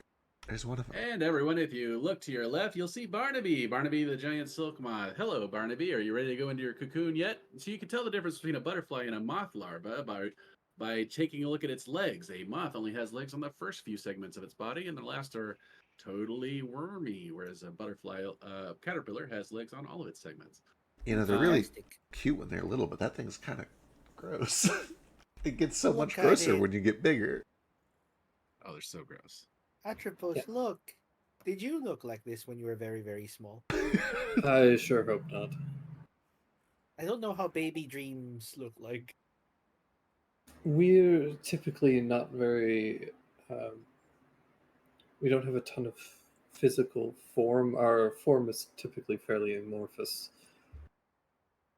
I retain this form for all of your sake because we're all. Well, you all can't change your shape, except for you. Do gestures at Jupiter. I'm learning. Okay. Amorphous. Like a moth's pupa inside its cocoon, you would think that it would sit in there and curl up and grow wings from its back and change its body, but no, that's not what it does. In fact, it melts into a liquid goop inside there and then reforms a new body from the slime. It's wild. Yes, it also remains sentient and conscious while in that goop form. True. It has memories? It does. As goop? It retains its memories from before coming goop.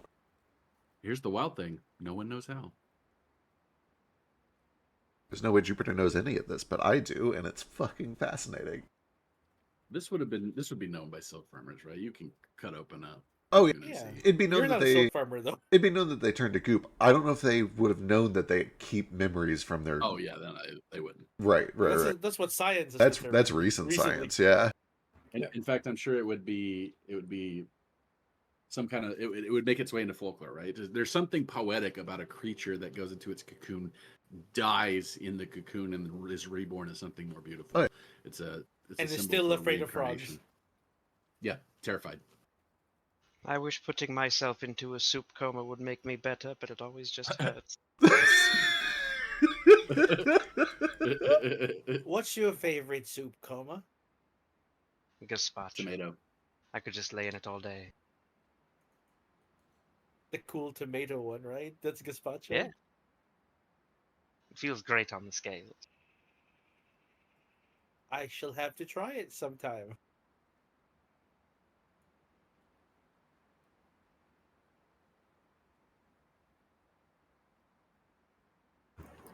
But yeah, you guys can take a walk through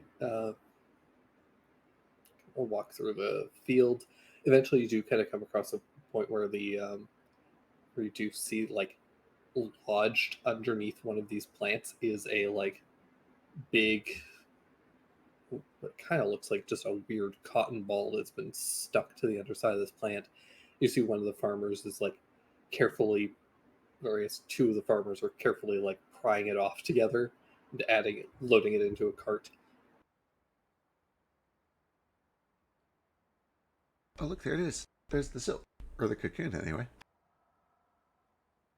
One day, it's going to grow up and be a beautiful rope. So that's full of goo. Full of goo. Just slime in there, yeah. It's gross. What color is it? Kind of ochre. What a gross word. Oak. Yeah. but it's apt in this case. What's wrong with ogre? It's It's a just gross sounding gross. word. Yeah. Gross thing. I think it's gross. It's got like an awkward cadence to it. Ochre. It's like you get stuck on the K sound and you trip over it. It's just like ogre with a K. Yeah, but ogre is a nice, soft, gentle bump instead of a hard, tripping tumblestone. Yeah, and If it ogres are- helps, imagine saying it like a mean girl. Okay. Okay, Jupiter. Yeah, okay. I gotcha. sounds like ogre, and ogres are also ugly, so it fits. Wow. They are. It's just objectively true. Sorry. Tell me Put me in Shrek a is zone of ugly. truth. There's more E621 of Shrek than there is of Kohaku. Know your place. Know your place in the standing. Doesn't I have love- to do with beauty. Yeah, I was gonna say I love the idea of using E621 tags as a measure for objective beauty. They're popular for some reason. Sonic is beautiful. Sonic has so much. To a lot of people, he is. Did you guys know that humans are great? I love humans. Humans are wonderful creatures. Right, we just ostracized like one of the biggest fandoms in the world. Yeah, Thanks, you can't thanks, you just guys. ostracize. Yeah, man. And what's up with It's those okay, I love Pokemon Sonic. fuckers? I also love Pokemon. And Digimon are where it's at. Amazing. Physically or just emotionally? Oh, never mind. Both. Hey, that Vaporeon, that just saying, guys, right?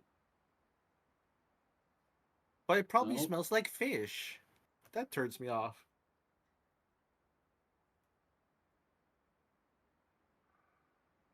Well, it's 100% water apparently, so maybe not.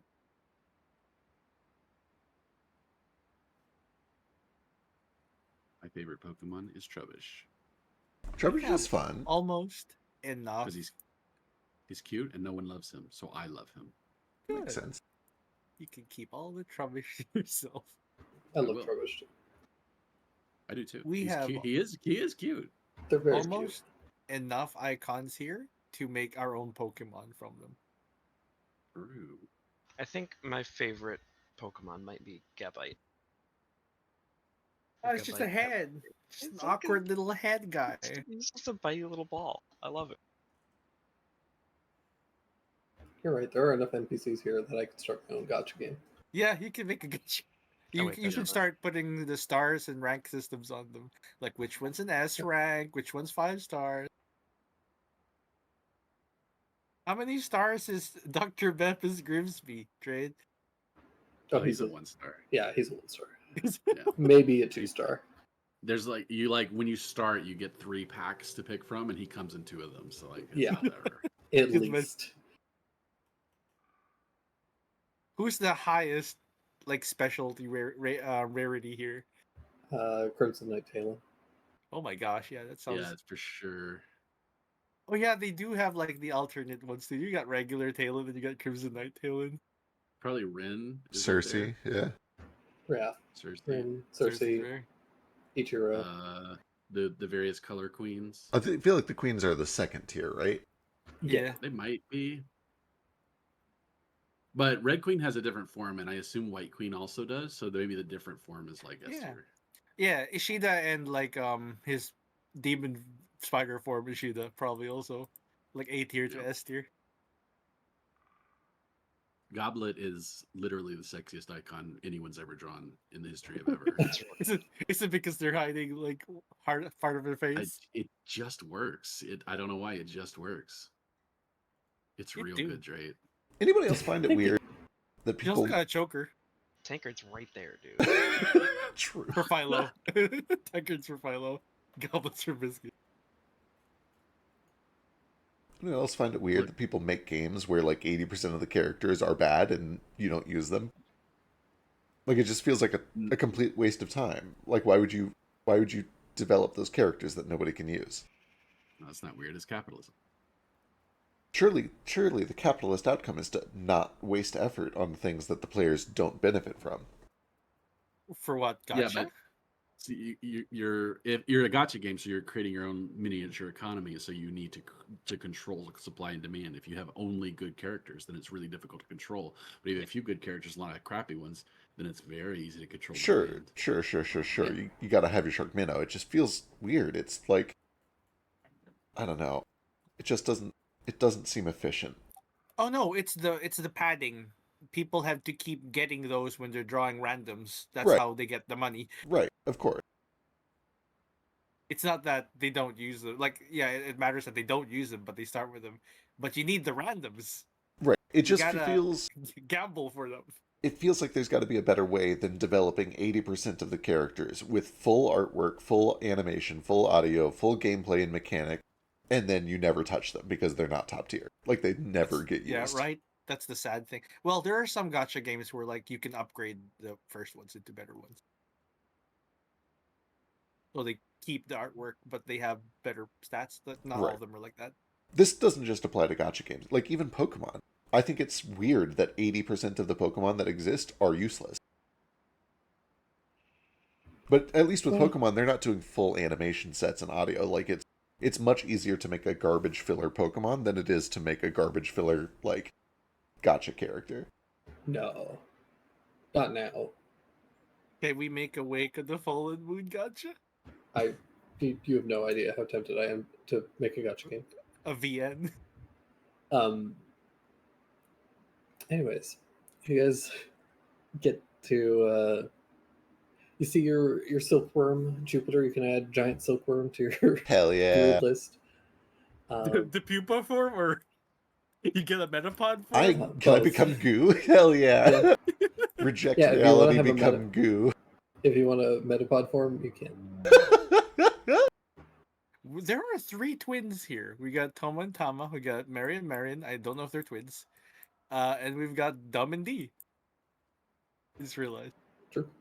What if Dumb and D aren't related? They're actually just Wait. boyfriends. What did they look almost exactly alike? That's what happens when people become boyfriends. It's like in cartoons when you see a kid and like you meet their parents and they look exactly alike.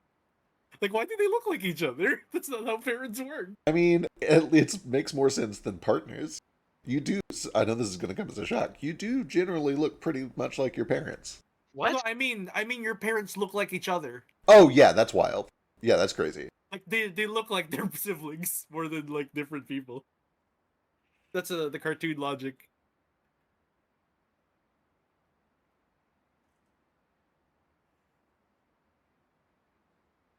So yeah, True. This has been a great tour. I'd Yeah. love to meet the spiders, if that's on the list. just if Can we please? you'd like to meet them, I suppose we can. I want to see if Petty Saw knows any of them. I bet he think so. does. He'll be like, Father.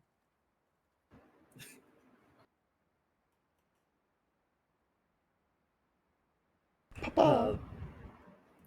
Yeah, you guys head back up to the spider silk tower.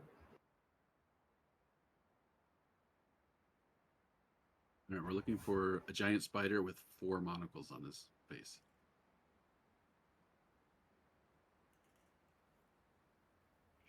Possibly a top hat.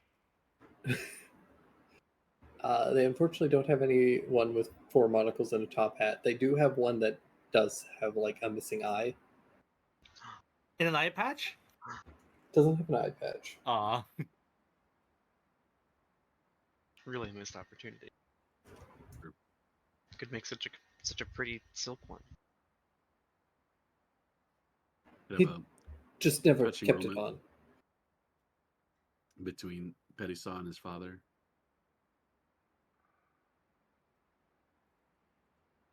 Petty Saw, I am just a humble silk spider. You're making a big adventure of your life, and I've never been more proud of you in my entire life. Go out there and grow big, Yeah. save the world, and have an adventure. Have billions of children. I cannot join you. She's gonna get petty sauce and bitches. Is that what's gonna happen? I think he Some- could get his own if he wanted. Some spider wenches, some swenches. Teresa, though you have 1,000,000 siblings, you are my favorite.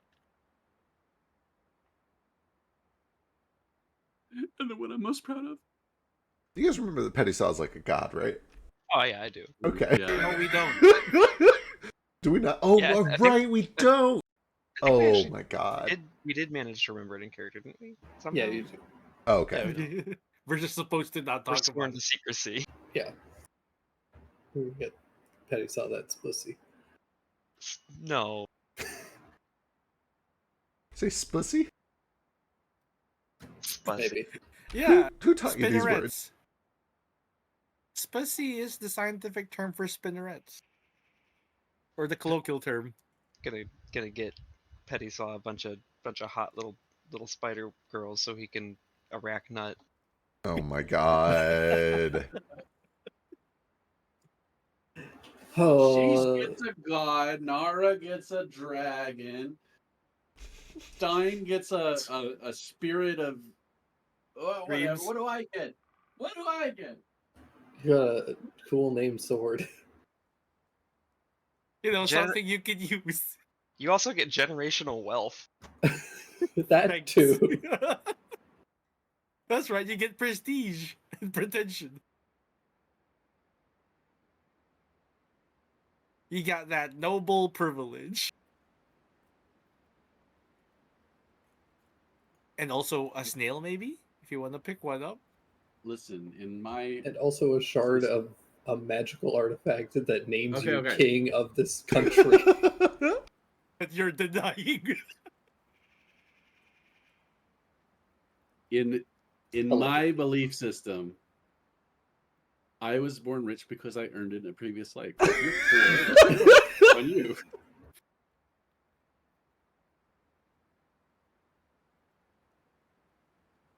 But yeah, you guys are able to go and be introduced to a couple of the spiders. The kind of oldest one, and one that is like nearing retirement age, is quite large. Very slow moving. Is very like passive and doesn't really care about anybody being around him. But is probably like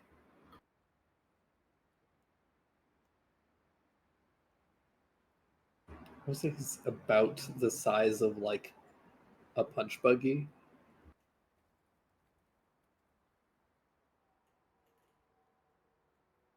Volkswagen Beetle. Yeah. For those not in the know. A beetle. It's the size of a regular beetle. Did you know that spiders technically have 12 legs? I don't believe that's true. Their Unless- pedipalps in the front are modified forelegs, and their spinnerets are modified back legs. I suppose, but if they're modified, they're no longer legs. That's where the beauty of the term technically comes. You can say technically and make up anything you want. Oh, It's a lot of Jesus fun, right? Christ. Am I wrong? well, technically, that's not true. There you go. Girl. Amazing. Would you like to pet them? No. They're quite friendly. Oh God, I would like nothing more in this world. Oh my Yes. god. Guys, Can I it's please? spiders. Yeah, she kind of like gestures for you to come over and able to pat the side of this like huge spider. It's very not pleasant to touch. Oh, it's chitinous. It's Start very. with- Awful. It's not even that it's chitinous. It's that it's like it's a tarantula, so it's like hairy, but it's very like sharp hair. It's very like it's not like, oh, it's like petting a fluffy dog. It's like petting a porcupine the wrong way. Like it's not pleasant. I feel so blessed. And itchy.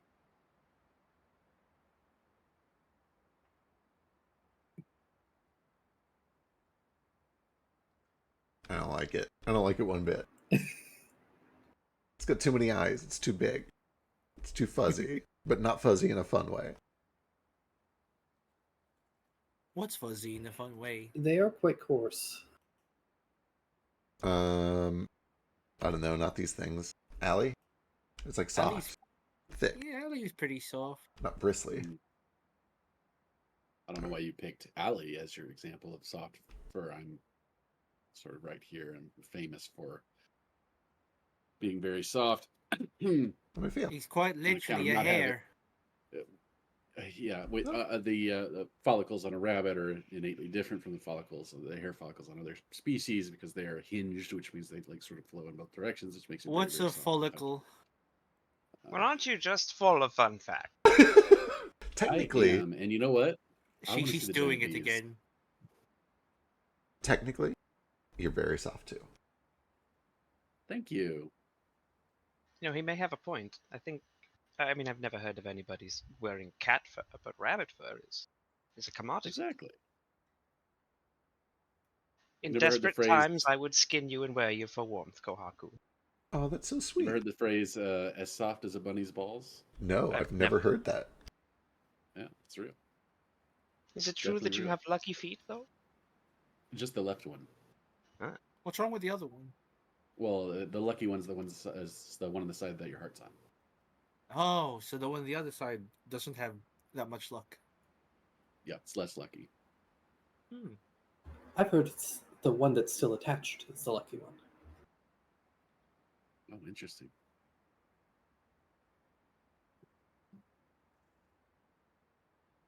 Both of mine are That's- attached. I don't know what that means. Do the same rules apply to Harangon? Does that mean your left hand is also lucky? I think technically that's true.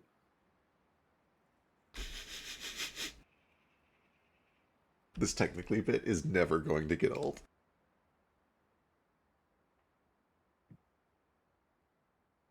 Please tell me there are giant bees.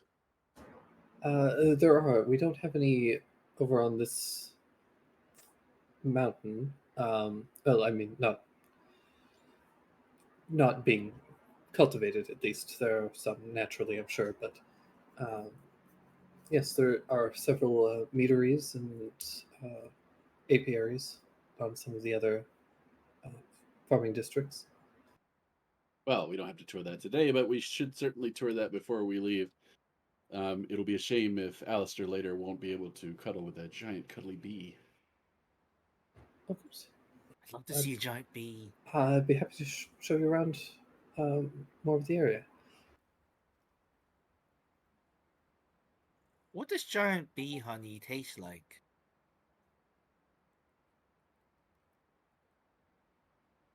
It's honestly not much different from regular honey.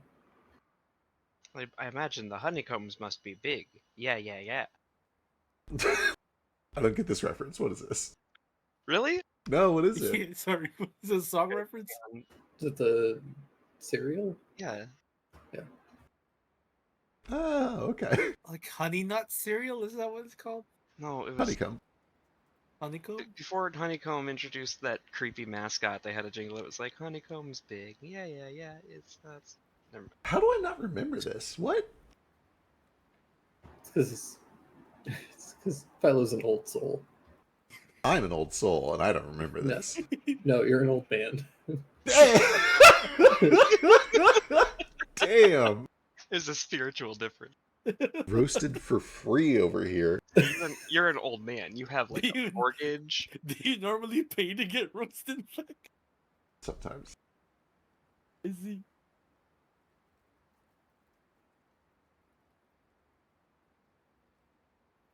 Anyway, take 2d4 soul damage. Wakia will Wakia will lead you guys back to the city where she'll take you down to the Weavers District, which is kind of where they end up processing all of the like silken materials. It's kind of this nice little like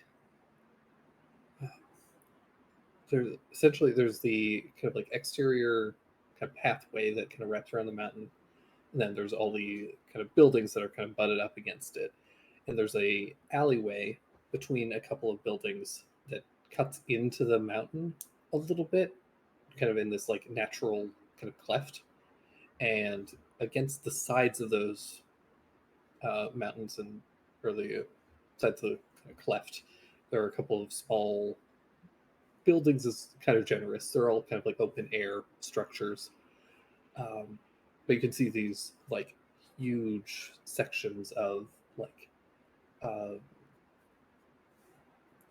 very large kind of weaving implements with large spools that are slowly like gathering and forming threads, and then kind of beyond that there are several stages and sections where there are a bunch of looms that have been set up where people are weaving, and then there's a couple of sections where people are like making rope for like braided cords and things like that.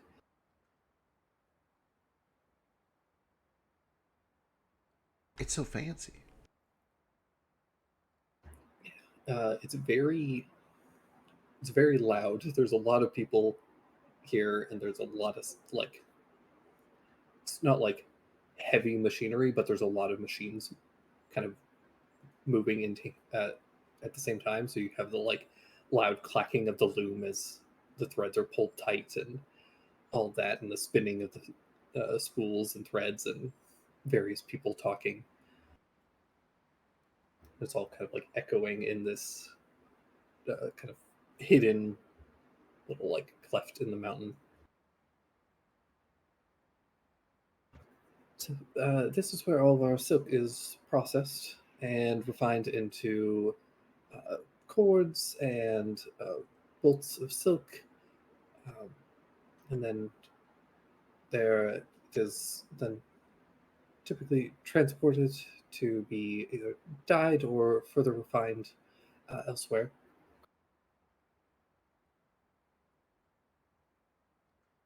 That makes a lot of sense. They dye it separately. I was, honest to God, not sure what color silk came out as, but now I assume it's just kind of a weird fleshy white. Yes, typically it's a white. We tend to do a light.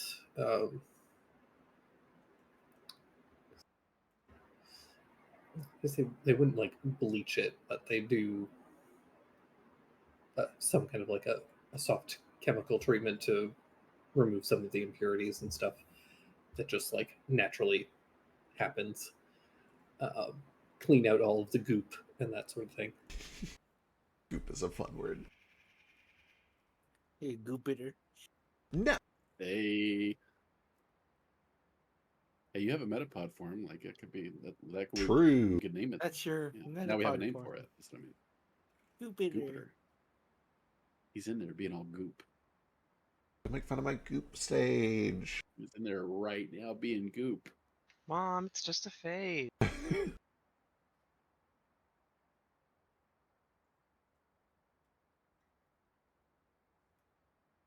You know, I bet that would be relaxing. Like if you have kind of like sore muscles from long traveling or something, you Just kind of become like goop. That's curl what up I'm in saying. goop for a few hours.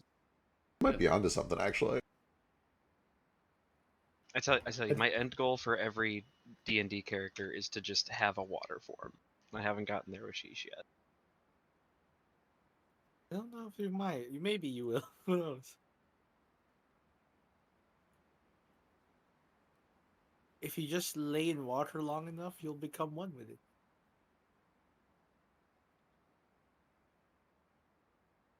Maybe someday. A fish can dream. By the way, guys, be on the lookout for Goopiter shirts at our merch store and website.anthology/merch. Yeah.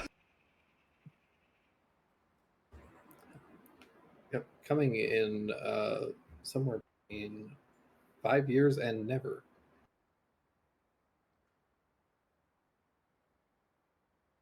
That's a good estimate. Post in the chat if you would buy a Goop shirt. Goopiter shirt. All right, remember, fans and loyal watchers, if you want to get your very own Goop shirt, you can make one.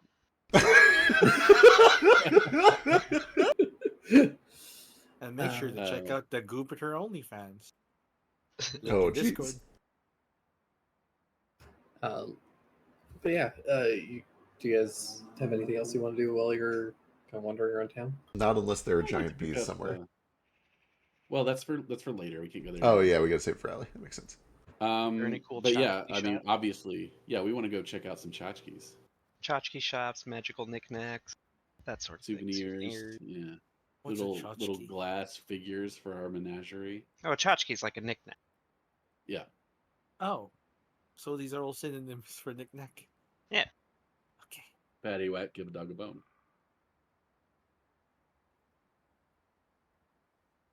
This old man went rolling home. Is there anything that you guys are looking for in particular as far as like shopping's concerned, or just if there's anything neat here? Well, let me see if I need I'm rope really- actually. Or go ahead. I want some Oh, silk yeah, rope. lingerie. Rope will be cheap here. Yeah, they weave it here, but we turn it into garments and dye it over in the here apartments. So I don't know if they have that. They Right. probably have some of it here, but not a lot. I was wondering where's the best place to purchase bolts of silk? They're probably very Right here. pricey. That's got to be Right it. here? Yeah. Yeah, and it probably is pricey, but cheaper here than anywhere else. That said, I'm running out of gifts. So what I would be looking for is like unique gifts from this area, like for example, giant bee honey, or I don't know, some kind of special mead that they make or whatever.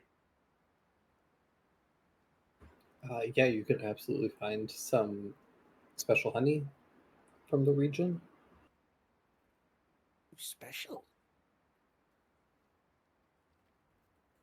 And I'm not buying it from the restaurant supply store. I'm buying, I'm buying it as a gift. So it's got a like nice little jar. It's got a like nice little lid. It's got the little red gingham like cap on it with the little Right. hemp rope around it and a little hand drawn label. Yeah, I think you can find a couple of like very nice and presentable jars of honey for like a gold piece each. Yeah, it's got a little piece of the honeycomb inside. Yeah, it's like very like artisanal. You get a half pint for like $75. It turns out I already Just have a about right. fuck ton of Just rope. Spending a gold each. Jeez. Did you look into your bag and realize there was more? Yeah, I have so much stuff in my bag. How do you not know what's in your bag? There's just so much. It's so heavy. I buy 3 honeys and I give 1 to Sheesh to use as an ingredient. Oh, thank you. You're welcome. Write it down. I will. Because if you don't write it down, my gold has disappeared for nothing.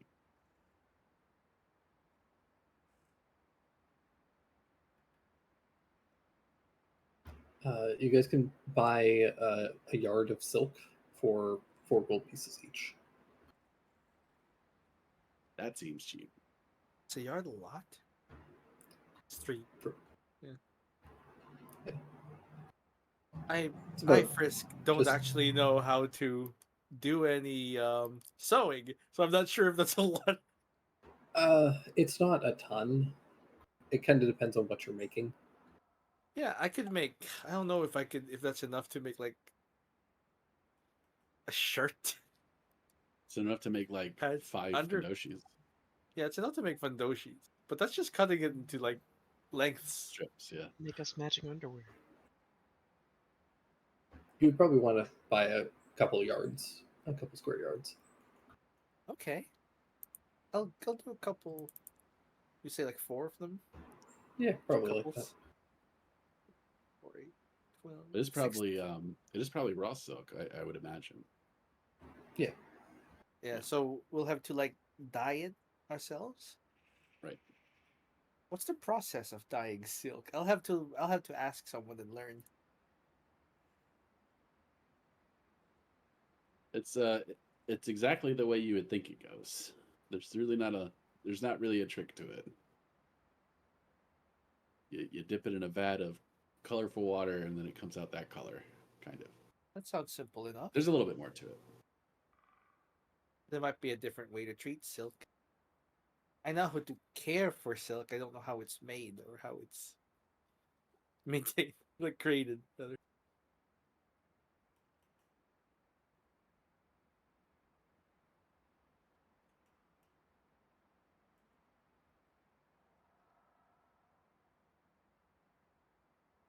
Okay, I'm moving 16 gold.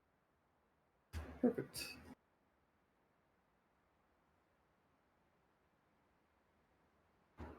They also have silk rope if you guys wanted to purchase any of that.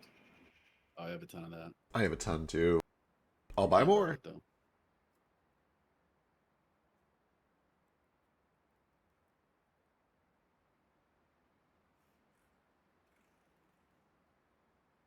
I'm going to assume everyone else has a lot of silk rope. So we're good. I do have 4 bolts of uncolored silk. Perfect. Well, not bolts. For Not bolts. square yards. Square yard. There are square SQ yards. Yeah, a bolt is like a lot. Yeah, I imagine that's what you measure linen in. Yeah. And other. Well, bolt is like what they would ship to like a store.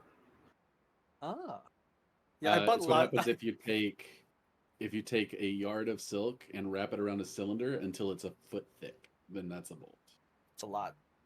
Yeah, it's a lot. It's like 100 yards. I have other fabrics measured in those rolls, but probably not 100 yards of fabric.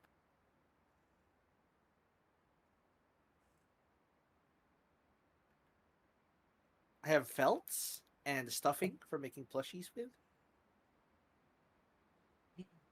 Oh yeah, I almost forgot. Can I buy a baby snail? Snail. What are baby snails called, and what are a group of snails called? Good question. I don't. I wanna say they're called a race.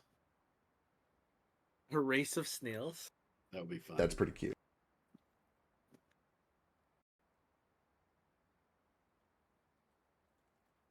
They're called. What? A walk of snails, a route of snails, or an escargatoire of snails? Wow. Some are called a cluster or a colony. They have many. Yeah, a route or walk or escargatoire. I don't know if you pronounce Oh, this right. you're missing the best one because another acceptable answer according to this website, which is called reddit.com/r/aquatic snails. Oh, for aquatic snails specifically. A group of snails is also called a snorgy, That's fun. although they probably pronounce it snorgy, but you know. Kohaku, you can buy a baby giant snail for 5 silver pieces. Sold. I'm naming him Gerald. Yeah, it's about the size of a baseball. So I make sure to inquire about this after Kohaku has left. Do they sell snails for cooking purposes too? Yes, isn't that what your friend purchased it for? Oh no, it's not. His name is Gerald. You're gonna be my battle mount when you grow up. I'm feeding him a strawberry like right now. Yeah, he's devouring it. Which kind of just means for a snail, like bumping into it for a few hours. Yeah, pretty much. Just kind of wrapping around it slowly. But yeah, Sheesh, if you want to buy some cooking snails, they're also 5 silver apiece. Maybe I shouldn't. That seems a bit insensitive. to make it to cook a snail that he bought. Yeah. A similar snail, rather. Kohaku's over there like raising and bonding a snail, and I'm like, who wants escargot for dinner? Oh, but don't Well- worry, Kohaku, I well, made you yeah. some toast. You made him a vegetarian snail? Little Gerald, just think, if historical precedent is to be considered, you could have a pretty good, decent chance of being a god. I bet you are.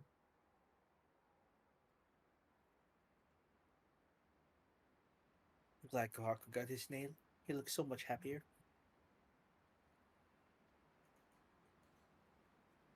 How do you bar the snail? Or rather, what kind of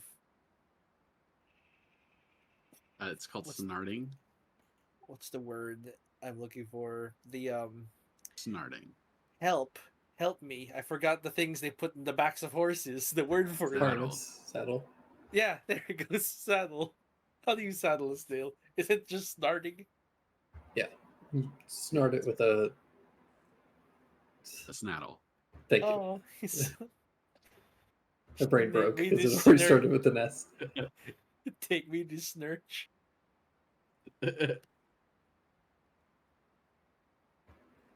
Don't forget your snare up so you'll fall off. You can lead a snail to snotter, but you can't make him sneak. Snink?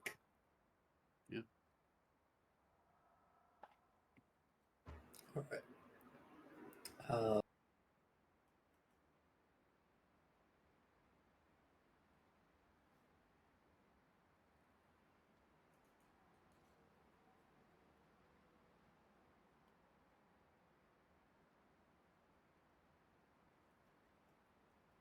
I guess we should rest up and then see if Tomo and Summer are feeling better in the morning.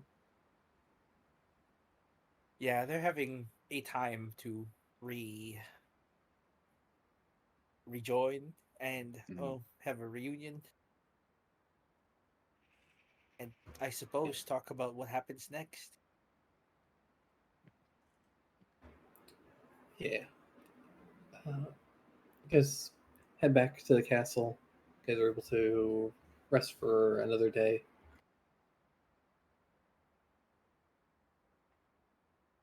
I call Teru my sending stone. What do you say? Hey Teru. We're at the insect province's capital. They are treating us great. The room is beautiful. They gave us an enormous feast of noodles, dumplings, and everything. So of course I thought of you. I hope you're doing well.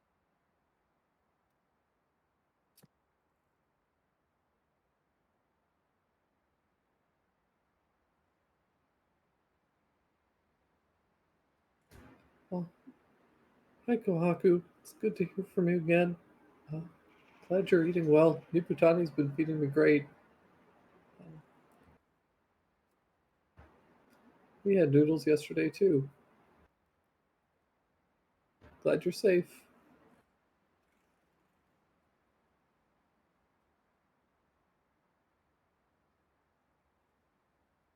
This is my favorite long distance relationship in this game. I got a new one. I gotta somehow, without pissing Teru off, get him to give his sending stone to Samara.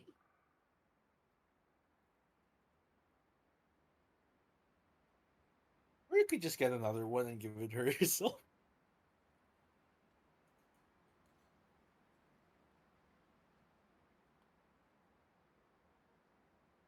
Then you I have was about 10 to say, do pals I all look like over the I'm- world.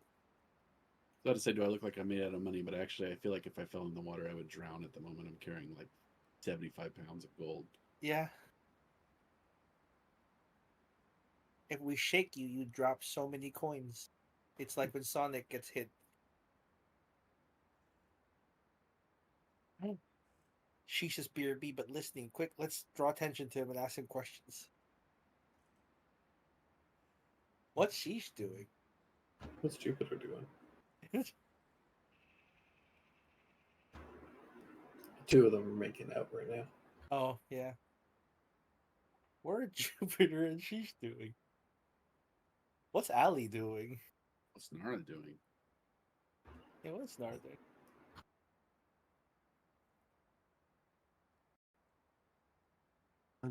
Just doing.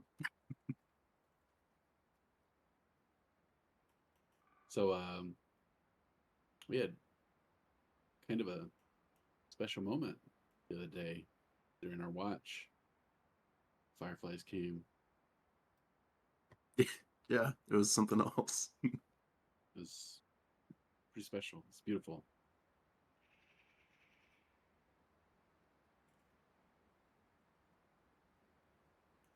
If you give me a second, I'll write a haiku about it.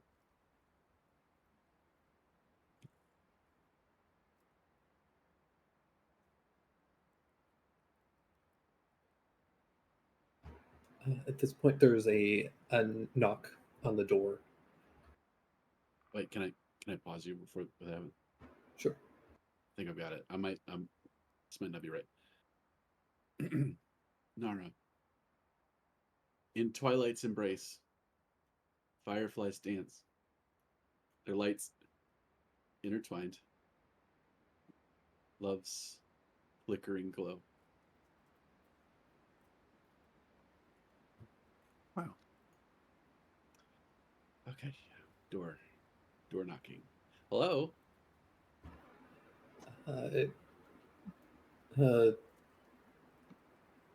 You hear Tomo's voice. Can I come in? Oh, come on in. The Hey, door, Tomo. door slides open.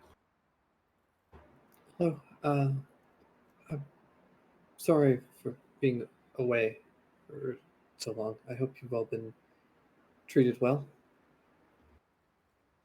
Yes, your staff have been most gracious.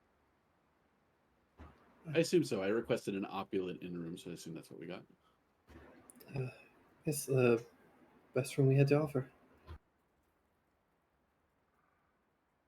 I've been obsessed with these silk pillows. I assume Oh, I this bet is what sleeping in the cloud is like. I bet the lamps are giant fireflies.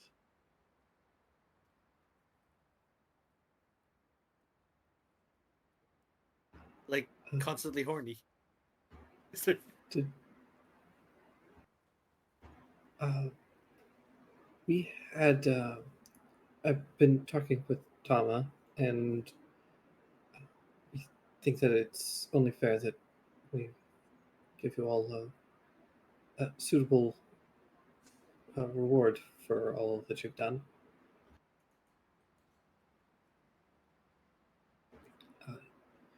So we'd like to invite you down to our treasury to choose a piece that you would like. Each of you can choose something. It's certainly not necessary.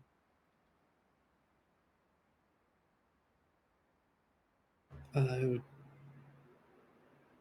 But dishonor it would be us an to- honor. Thank you.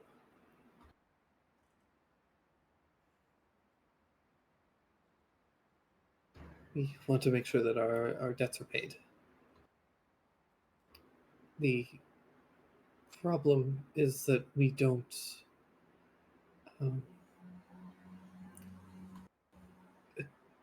Tama and I can only take you so far. Afterwards, it was locked and would only open to our father. So you may have to assist us in getting into the treasury. I think members of our party have the right skill set to burglar our way. That's not the right word. To liberate the treasure. No, we can handle it. Reclaim your family's treasure from the... There Yes. you go. Thank you. Yes. I did think that you would all have the skills necessary for that. I think we would be happy to help you access your family's vault. It would be a shame if, after your father's passing, you could no longer handle your own money. Yes, it would make things very difficult. Additionally, I know that all of you are probably very curious, as I am, about um, what my father's objectives were and what caused him to become the way that he did. Oh, Um, incredibly curious. Uh, and especially interested in seeing any written communication between your father and the boar. Uh, yes, I wanted to also extend the offer to all of you to help participate in the investigation. His room has been closed off currently, but we're about to open it and begin to investigate to see if there is anything uh, important politically that Tama will need to be aware of. But with that, I suppose there may be information that is helpful to all of you. Um, so, whichever you would prefer to do first, you're welcome to, whether you want to assist with the investigation or if you'd like to go retrieve your rewards first.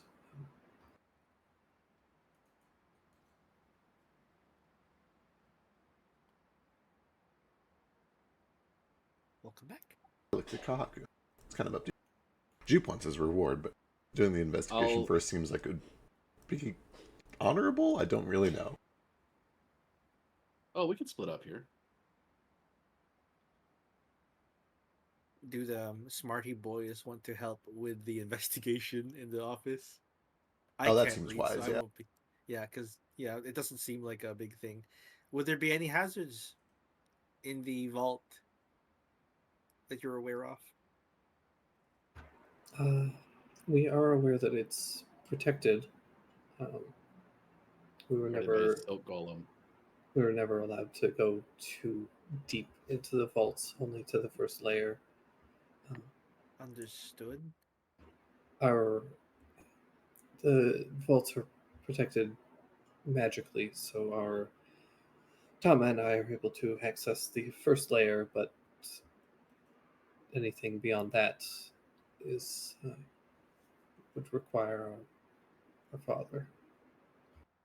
Well, I can make this decision. It seems fairly easy. There may be something important to our investigation hidden inside the vault. That would be the most secure place to put certain types of things like that. That's true. Especially considering most of the royal family can't access it. It seems like only Ishida could, so we should start there. Do you know what it is your father did to open the vaults?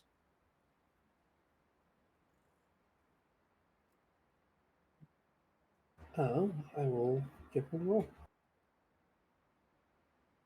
Perhaps it required a special key or a phrase.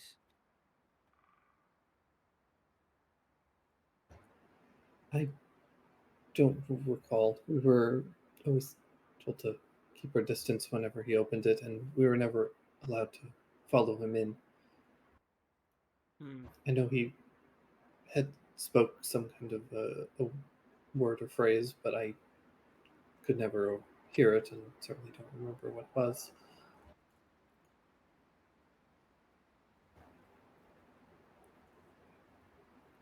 Sorry, I know that's not very helpful.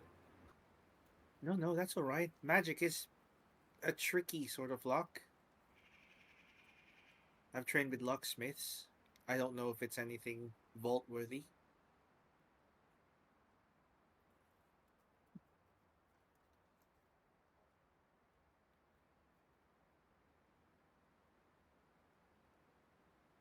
I'm sure we'll figure something out. You'll have your treasury soon enough. Thank you. I'm sorry, this is supposed to be a reward for you, not another excuse It for you to certainly help is a us. reward. It was very kind of you to give us this puzzle to entertain us. It'll be definitely a lot of fun to go through. We're It happy to help. honestly feels better that Yes. we're doing this. Is Tama and Tomo here? Or is it Tomo? Just Tomo came.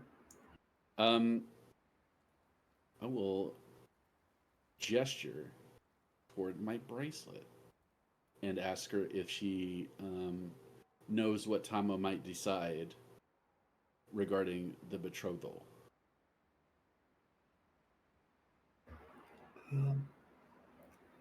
That's a complicated question at the moment.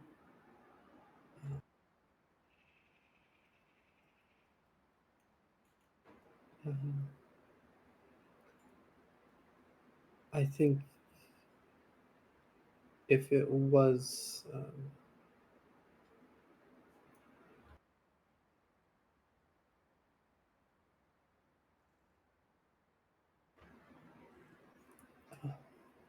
I think that if there was any pressure or if she, for any reason, thought that that was still an option and an option that would guarantee or at least help to provide some level of security for our province and its people, I think that she would do it without hesitation. I have to be honest with you. My clan probably is not the highest bidder at this stage, so I won't hold my breath. But I also won't remove this bracelet from my wrist, not until the very last moment.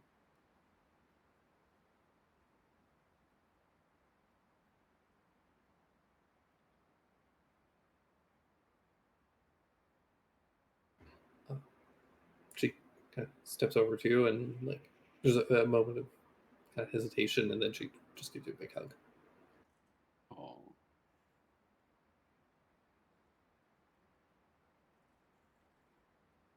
There.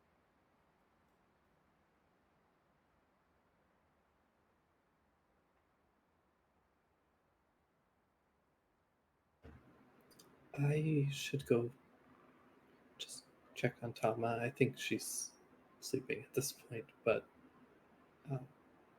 whenever you're all ready and would like to, I can lead you down towards the vaults. All right, I'll meet you first thing in the morning. All right.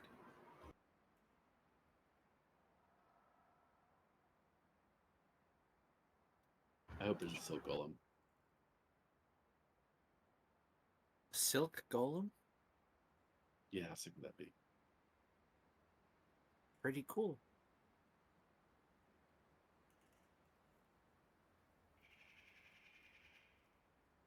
Hmm.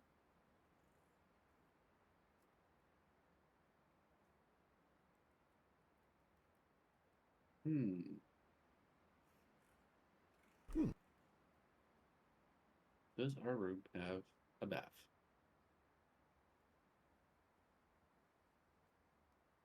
So, what would you guys like to do? I'm for the vault. I think Kohaku wants to take a bath. I'm down for either, but We it have does to seem wait. like the vault might be a good thing for Allie and you to hit. Right, but for the conversation we just had, we have to wait for Tama to get back before we can go to the vault. Right. We're kind of just killing time till then. Jupe draws. Basically, I'm saying, like, do you want to fast forward to you guys jumping down to the vaults, or do you want to investigate Ashida's room first? Like I Or said, both at the same time? I think the vaults would be more important because if we go into Ashida's room, we might find some clues, and then theoretically we might be missing a clue, and we'll spend an hour like going over theories when we could just go down to the vault to find the missing clue that we need to It's- actually put it together. So if we start at the Yeah. vault, It's also possible that the way to open the vault is in Nishido's room. that's also possible. But True. we'll find that out. We have a day to Yeah. kill either way. Maybe we just go do a quick cursory glance at the room, see what's in there. Yeah. How about this? Jupiter, why don't you ask the stars which direction's best? I could do that. Let me see.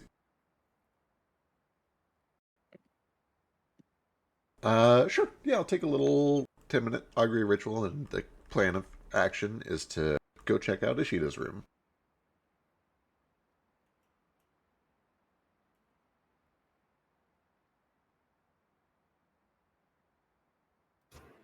I think you get wheel. Yeah, let's go check it out. No harm in it. Could be good.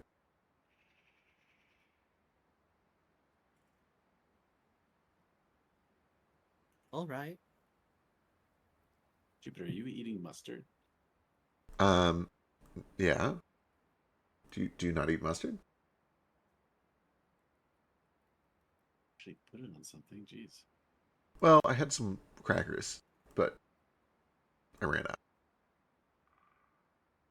So you If just you're spoon? if you're craving mustard, it's your body's way of telling you that you need vitamins found in fresh fruit. Right. Like scurvy stuff. Kiwi and So orange. maybe have an apple. Sure, I'll have an apple. Do you have an apple? I don't have an apple. She's. Do you have any apples? I ate a berry and I still can't taste anything. Welcome to Jupe's life. I find an apple, I cut it into slices, I dip it in the mustard, I eat it. What the?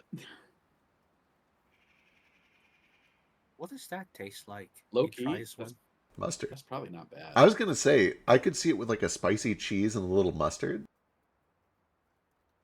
Fondue style? Let's go. I've done the mustard watermelon combo and it's not that bad. It's not good, but it's not bad. Huh. Kind of makes a face upon trying it. It's just like, that's certainly a flavor.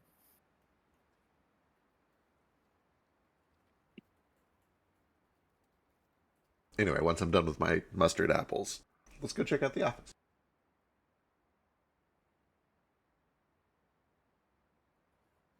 Well, we have to wait for Tomo to get here. Tomo, sorry. No, that's for the vault. We can do the office now and then vault when they get back. Oh, I kind of imagine we were still. I guess we wouldn't be guarded anymore. Yeah, let's go up and see it. Let's check it out. There are still guards like around, and they are still like keeping an eye, and you're being escorted periodically. But you know, Um, it's not like you have a full battalion following you at all times or anything. whenever I pass guards, I want to give them orders, usually to do what they're already doing. So like I'll pass. So like we as a party are walking down the hallway past a couple of guards guarding a door, and I'll be like, "Let only those who are authorized enter this door. I'll be back soon." And then I just keep going. The guards give you the strangest look. I'm having a great time.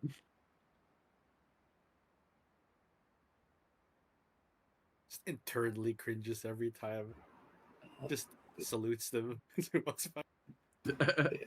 You guys are able to head over to kind of like get escorted up towards Ishida's room, where you do find that there's a group of samurai as well as a handful of what appear to be like magistrates or some similar people gathered and kind of preparing to enter.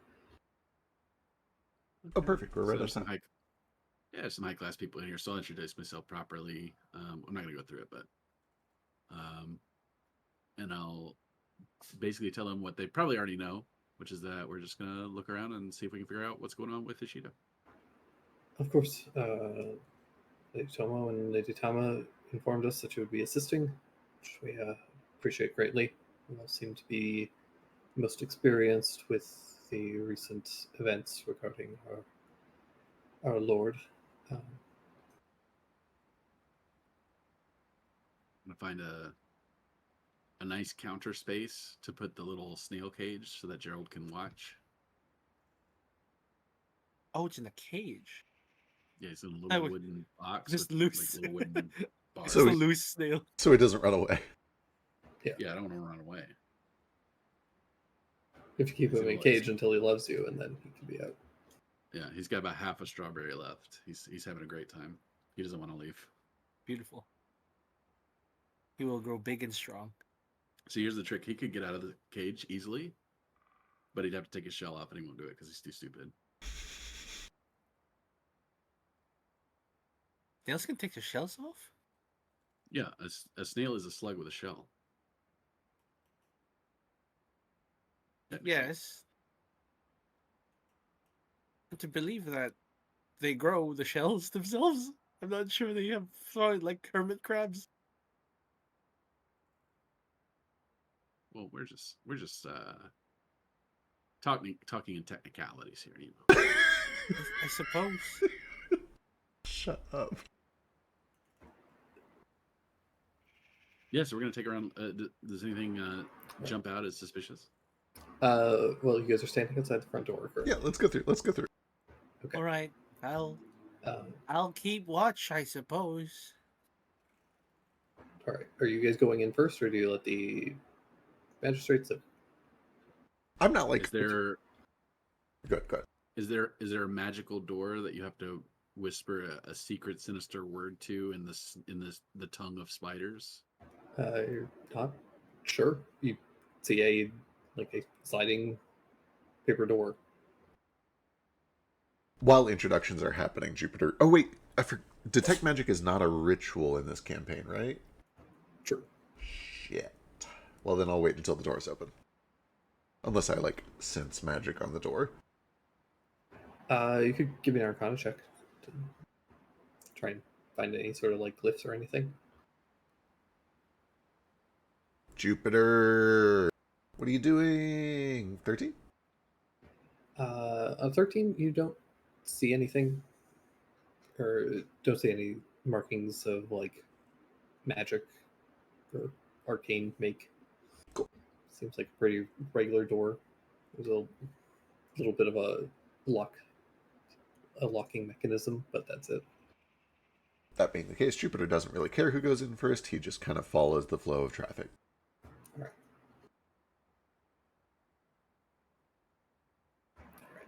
The magistrates will go over and begin to unlock the door.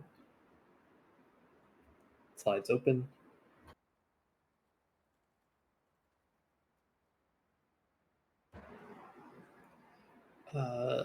There is a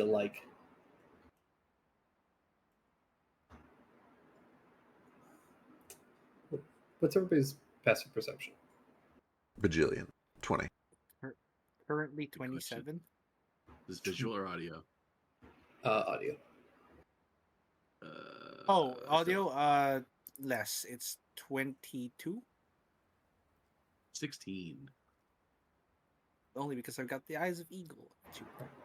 Damn. Okay. Yeah. Anybody with a passive perception of 20 or higher, you do hear a faint, snapping sound as the door is opened.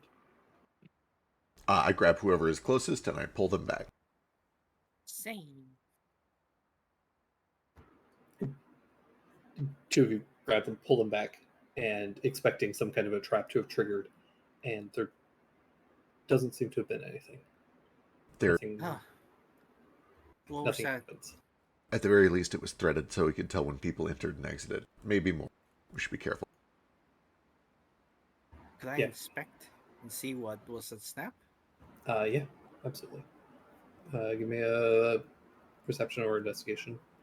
It's chopsticks. Here's my perception. Is that 21? Yeah, you go and you find that kind of wedged in the kind of groove where the door would slide. There is a small bit of it, either some kind of a thin stick of some kind, almost like a piece of thin pencil lead or something that is now snapped. That was wedged in such a way that if the door was opened, it would just snap if it wasn't removed first. You're right, Jupe. He seems to have light Yagami this place. Yeah, seems like he just wanted to know if anyone was snooping.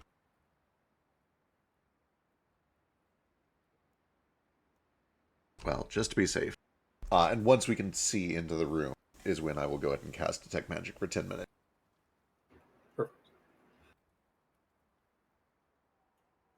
And with that, I head in and start looking around, see if anything's in plain view, and then start opening shelves and drawers and stuff. Ugh, amateur. Watch and learn. I look under the bed. That's where they hide the good stuff. You guys begin to look around. Jupiter, give me a perception check to look for magic stuff, and Kohaku, if you want, you can give me a perception check I'm going to go and burn as my well. Fate Weaver for a 26. Okay.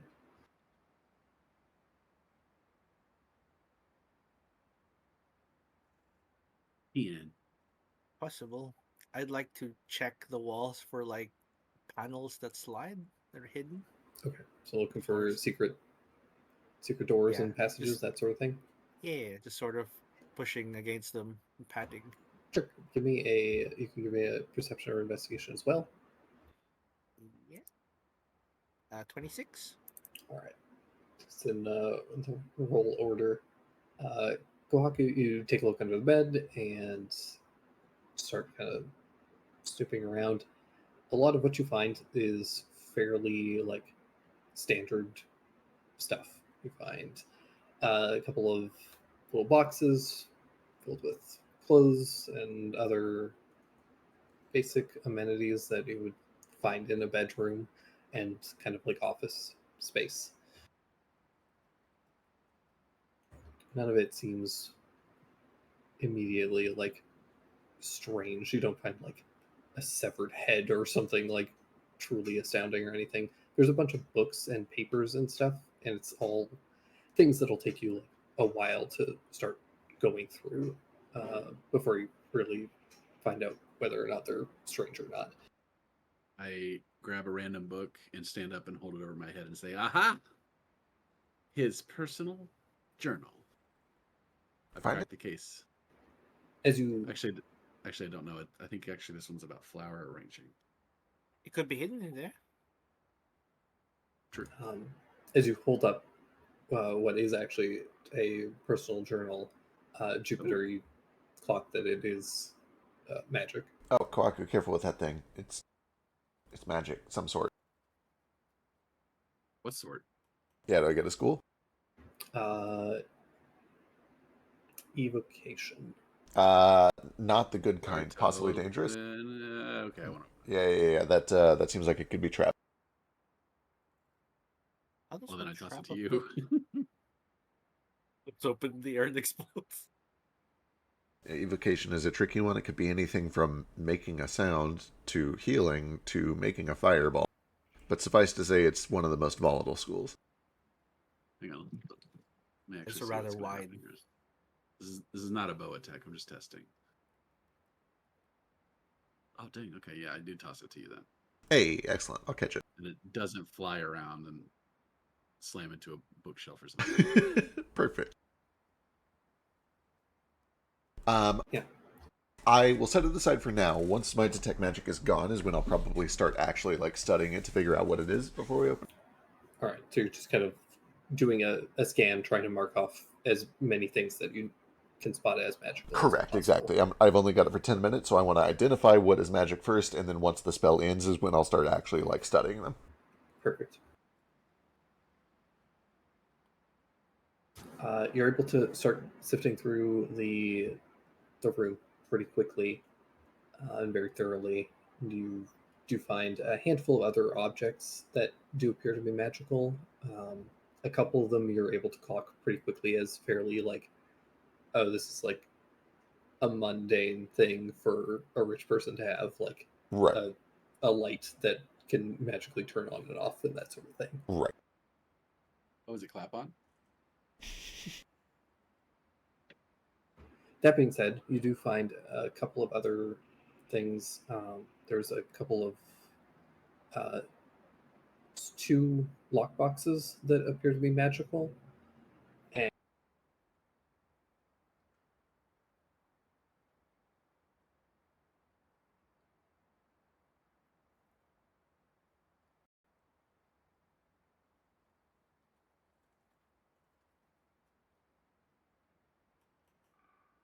If you kept talking after Okay. the lockboxes, we lost it.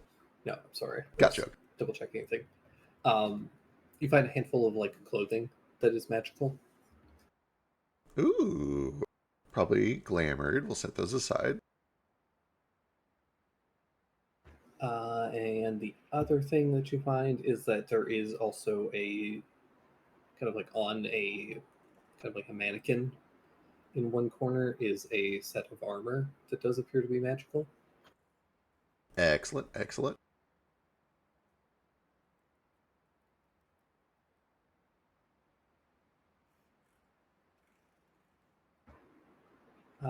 Stein,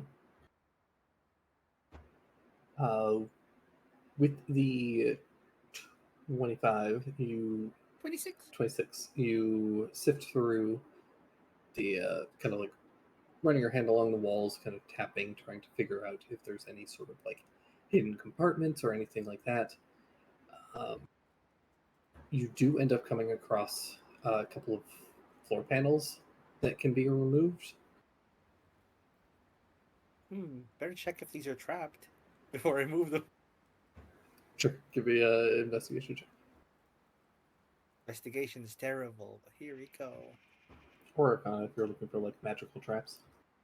Let's see. Let me remove my bonus from that. Oh, they're about the same. He's not super trained in like Arcana, so I think he'll do investigation. They're both the same though, -2. It doesn't seem trapped. He's just gonna say, "I found some panels. It doesn't seem to be trapped. I'm gonna go lift them up." Lift it up, and there is a like tugging and a snap of a thread. And I do need you to make a Constitution save. Good luck. On. Oh, whoops! I'm in the wrong page. I was looking at skills.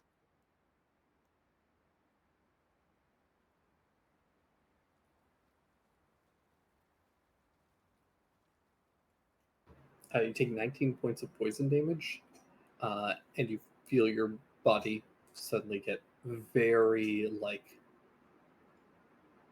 goopy. It hits him in the face. He blinks and takes no damage because he's immune to poison disease. Whoa. Are you really? Purity of body, baby. Oh, Level 10. yeah. Yep. Damn. Okay, yeah.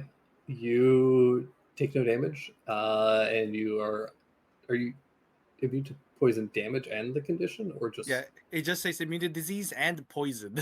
Just straight up poison. Well, Perfect. That means poison damage. Yeah, so you take no damage, and you are not you do not become paralyzed. This is the very first thing I got this level. I mean, it's the only. Oh yeah, that's the only thing I got this level. Well, it's already paid off. Yeah, already. I mean, I was like, this is not gonna come in until way later when we come across like a giant spider or something. So I got excited when we're going to giant spider and bee stuff, in case you were attacked. Nothing, but that was trap. Interesting. We did it. You did it. Hey, that's 2 for 2. Haven't to fetch 2. We're on a roll with like. We're in a roll with new class features poison saving our protection. asses. Yeah, let's go. But yeah, you get hit with this puff poison that kind of bursts out of the panel as you pull it off. Probably but you're- sneezes. Yeah, you're otherwise unaffected, blown away. Everybody else kind of like backs up. Careful, But- there's a substance.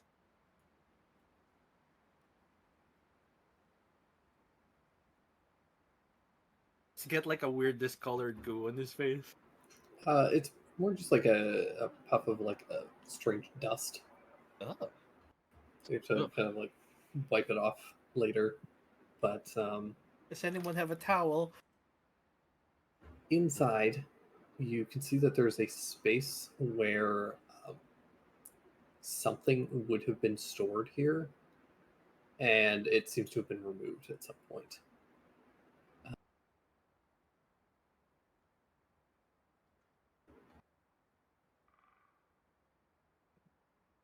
Oh, drats. It appears there was something hidden here at some point. Yeah, there's like there's the remains of like a box that was like felt lined, and you can see that there's like an indent where something long and kind of thin would have been placed there.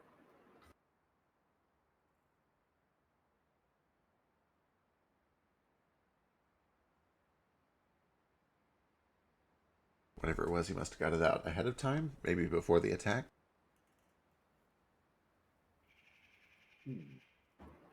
Yeah, something kind of like long and thin, like maybe like a little rod or key or something similar. He turns the lid of the box. Is there like a bad dragon insignia on it? No. It seems to be some sort of personal effect. Would the indentation on the lining would indicate something long and thin, like a wand, perhaps? One would make sense. Maybe an instrument, a dagger. Ooh, that could be a dagger. We dispel the enchantment on the book. It's a little too thin to be a dagger. Fair. I Maybe like it's a wand. key. Wand seems maybe key. I could see that. Could be a key I with haven't. the bits poking upward. That makes sense. I haven't done anything with the book yet. I don't know if we want to dispel it until we know what it does. It could be something useful. Perhaps Ali could. I don't know. Identify it. For sure. How does one identify magic? You're our magic people. You've got to sit there and study it for a while. I can help out with it once I get through the spell. Sure, I could identify it. Thank you, Ali. I'm Alistair. I'm British now. It's really hard to make a French accent. Oh, you want me to identify this magic for you? No problem. I am Alistair. Jeez. That is so British. You're so good at that. There is. Ricky Boo.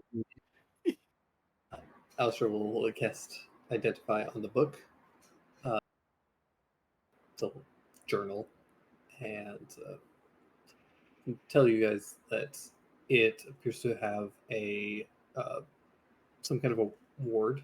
Essentially, if it is opened without either a command word being spoken or if it is being opened by in anyone other than a list of people, which Alistair is safely willing to assume is just Ishida. If anyone else opens it, then without speaking command word, then a negative magical effect will occur. That makes a lot of sense. Interesting. Can it be dispelled? Probably. Or perhaps pointed outward. I don't suspect that being pointed outward will help in this case. It might be some sort of failsafe. What if the book destroys itself when Oh, somebody that's who true. isn't supposed to open it? Thinking about it, Oh, also what choice do we have? the box with the thin object in it that used to be in it, rather, is it the length of an arrow? It's about 6 inches long. That's not an arrow. Could be a bolt. Could be a bolt, but Ishida used a bow and arrow. I assume this was some special arrow or something, but no, it's too short to be an arrow. It's also too short for a wand. 6 inches is not that much. 6 inches is okay for a wand. And it's incredibly narrow. It's a fair. It's Could got be it's got a thicker section, and then it's got a thin section, and then it's got almost like a little knobbly bit, almost like the head of a key. Okay, Ah, it could but I actually see. be a key. This is where Ishida kept his dick. Does he only take it out when he needs it? I assume so. I mean, if I could screw mine off and keep it in the wall for safekeeping, I would. One of us can screw it off for you. Don't worry about that.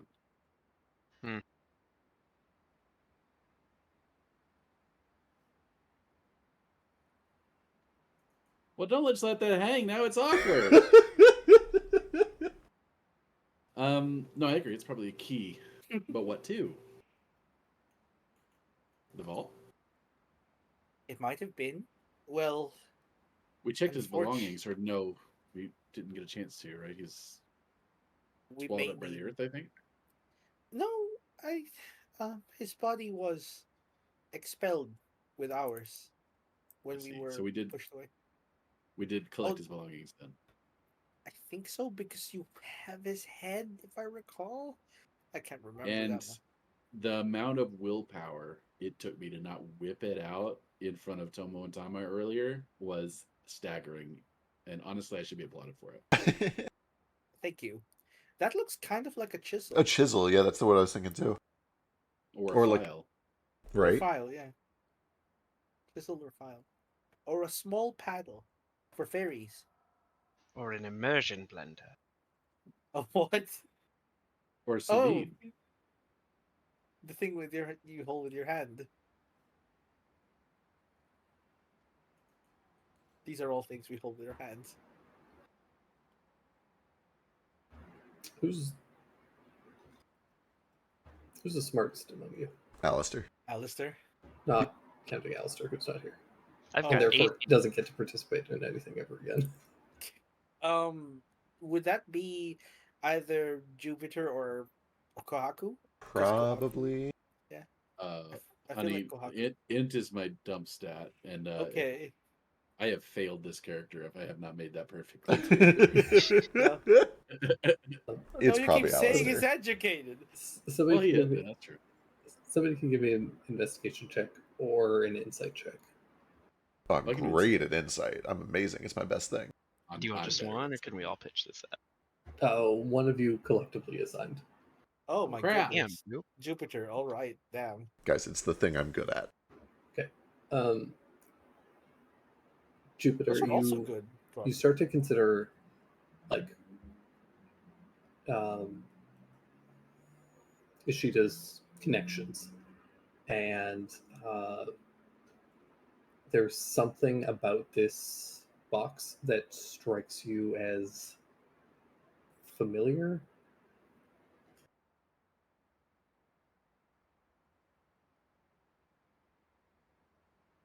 He had to have Feck rolled a good one. He can't remember that. What? Oh, so he had connections to the Boar clan. He had connections to the vampires. Oh, it was a steak. Maybe a stake?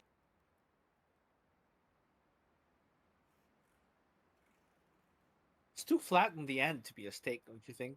So it might, if it's stabbing, it could be a chisel. I mean, maybe, but the object inside doesn't need to perfectly match this hole. So the problem, though, right? The hole is a flat end, indicating that there was a flat end. I mean, maybe. You could fit a kunai in there. Like, just because the Well- hole has a flat end doesn't mean the thing inside it had a flat end. Right. Well, again, the kunai has a sharp end, so it would make a sharp end. To be clear, this hole is not like the thing was set there and it left a pillow dimple. It is a hole carved out for the object to sit in. Is that correct? Yeah. Okay, yeah, so the object does not need to have this exact shape. It just needs to fit in this shape. Yeah, to fit that shape, it needs to be sharp. N- right? Okay, I'm going to draw it. Okay. You mean it's like smaller, way smaller? Like, I'm not saying it is, but theoretically, there you you go. could fit a kunai in there. Like, the tip of the object doesn't need to match the shape here. Suppose it does have. It could be a kunai. I don't will actually say think it's a that- kunai. I'm just using that as an example. It would be a hairbrush. Yeah, a usable kunai would be tough to fit in there. Yeah. This is fairly small. Right. 6 inches. Brush makes sense. Boy, oh boy. A mirror? A hand mirror? No, it's a bit too wide, I think. Like, how wide is the wider part? I suppose. The widest part is only about an inch.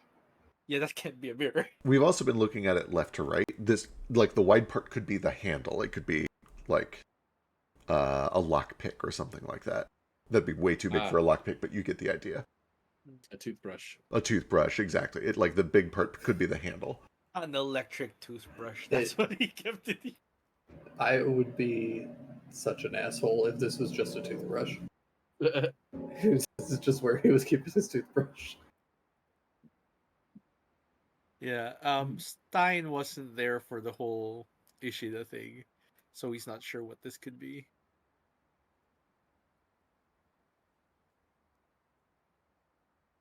That was the stain thing. What are our strongest candidates? Lockpick, chisel, File, Wand. like you said. file. You know, when I think of these cases that have this recessed area for something to be stored in securely, usually this is because that thing is fragile. And also, A and bottle. just as importantly, you need a way to get your fingers in there to pull it out. Otherwise, you'd break Oh. it trying to remove it from its case. It has the thing that turns him into a spider. The Stein vial? doesn't say this. Stein doesn't say, he was there for this. But, you know, you Therefore- guys probably... What we could be looking at is a slot for a syringe. Right, a And the syringe would extra make sense. bulge- Yeah. The extra bulge is the space for his fingers to go in to pull it out. I considered syringe, but where's the needle going? It's not long enough. I don't think he had a syringe on him. It was a vial or something. He had one of the syringes. Oh, yeah, this could be it then.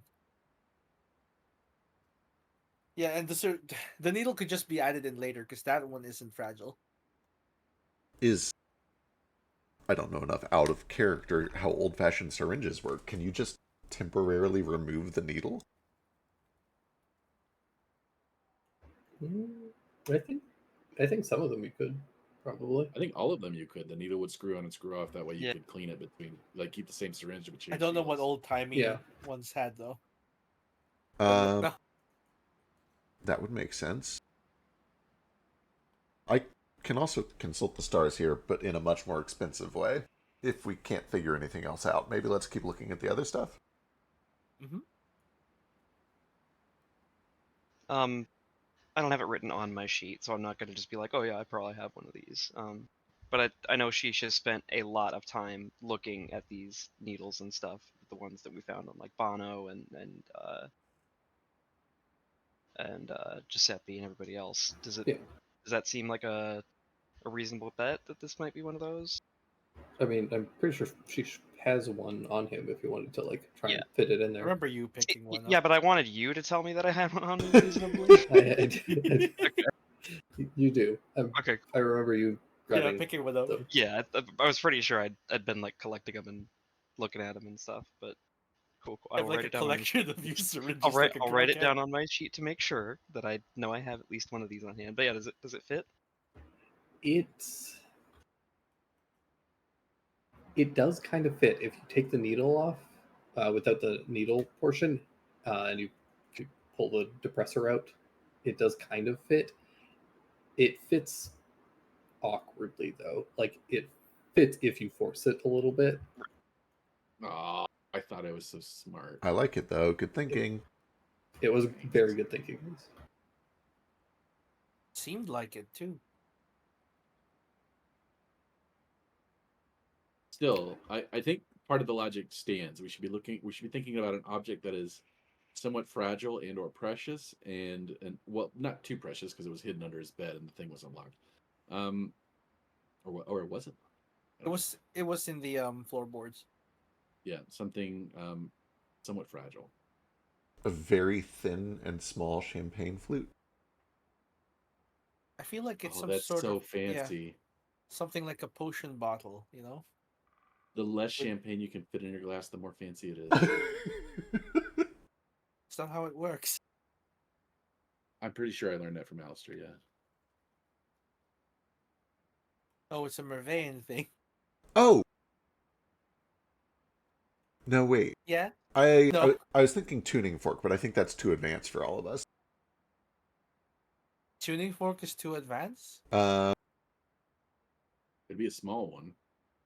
6 inches, about the right size for a tuning fork. Yeah, but with the handle. Yeah. Some of them. Wasn't he? Yeah, wasn't he using the tuning fork? Was he? Oh, was he? Don't believe so. No, there was. He was making a sound of some sort. I can't remember what it was. So yeah, I think he was making Tomo sing. Yeah, Tomo was singing. Yeah. Can't remember what he used to make her sing though, because she was in a trance. I think you recall seeing this. Recall seeing the inside of a chest that had this same shape at the Allard estate, or not at Oh. the estate, but in that region. At some point during those events. Oh my lord. I mean, I passed that on to everyone else, Mm-hmm. and then I frantically look through the notes to see if I have anything about it.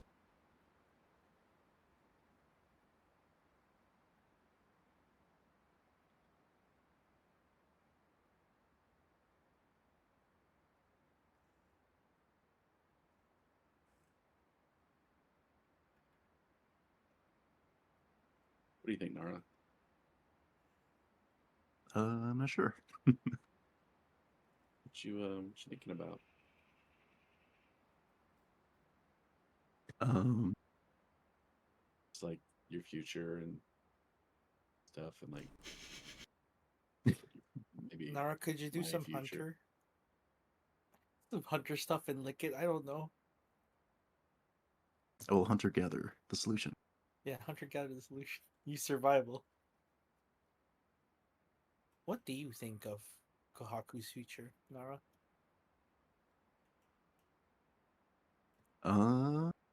Right. It's bright? Yeah. I could see that. They go.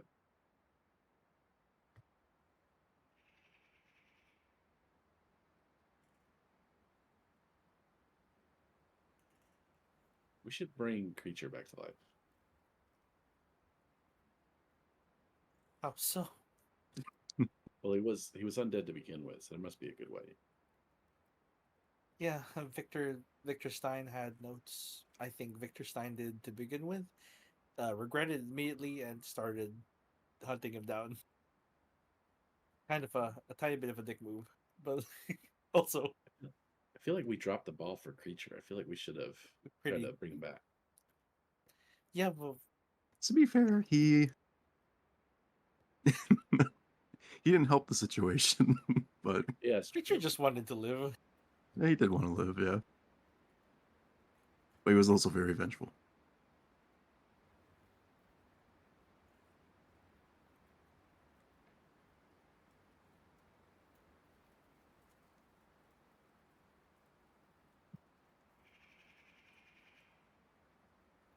But yeah, well, you guys are thinking about that. Do you guys want Alistair to try dispelling magic on the book, or Yes, please. Yeah, if he has Dispel Magic, That- absolutely. That might I just tell us will- what the shape is. I will see if he does. If not, I can prepare tomorrow. Yeah, In we the don't want to get meantime, gloopered by a book. yeah. In the meantime, we could go to the vault if we hit a dead end here. I've gone through all of my notes from the vampire section. I do not have anything about finding a chest with a recession like this.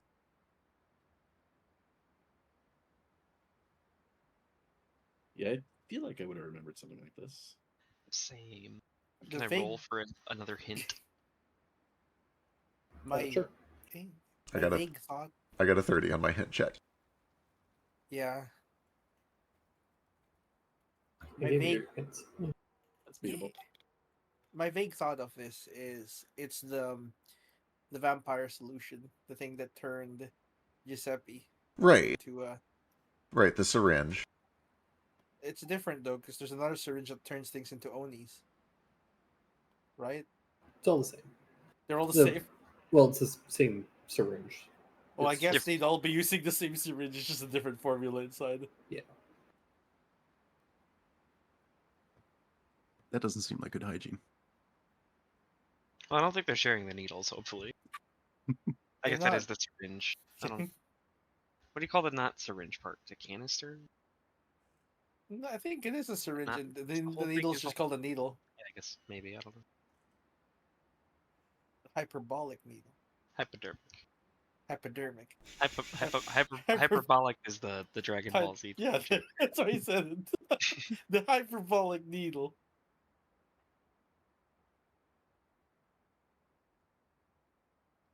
It's got 10 times the gravity, you see. No, that's the gravity room. Key to the lunar vault. Oh! Ends an arrowhead with a clover-shaped head. We come across this key somewhere. We already do we have this? Where is this? Yeah, that's in your party loop. Oh, it's in our party loot. When did we get this? Crawling through Right party up loot. north. At the Allard Estate when you guys were in the lava prison. Oh God, I realize. I guess we never used that key in anything. Yeah. We have a greater book of spirits. I don't see this in party loot. It's literally called Key to the Lunar Vault. What's Under that? Humming Water. Under. I think we also have a book of demons or something, right? Oh, it's a card. Yeah, it's a card. We have a lantern I have revealing a this book of entire time. demons, and I'm saving it for kanji. Yeah. Flask of alchemist frostbite. Gloves of swimming and climbing. Okay, next question. Lunar Vault. Is that the vault here? You don't know. You guys did some checks, and you guys rolled some very good checks, and none of you have ever heard of the Lunar Vault. Gotcha. Well, I mean, we'll hold on to the key anyway. If he took it out, he must have done so for a reason. We'll see if there's Can anything we on the vault see here that if it resembles it. fits? Right. I think the thing that you are able to put together with your 30 insight now is that the key would have been removed from here and then at some point given to the Allards because you found it in the Allards Right. vault.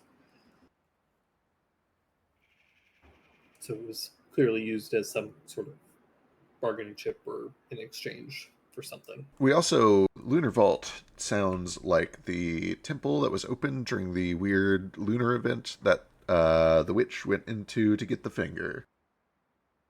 Does sound similar.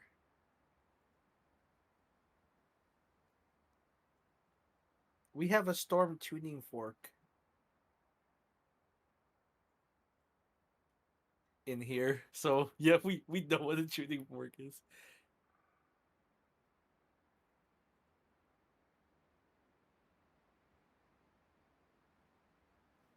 An Orochi amulet.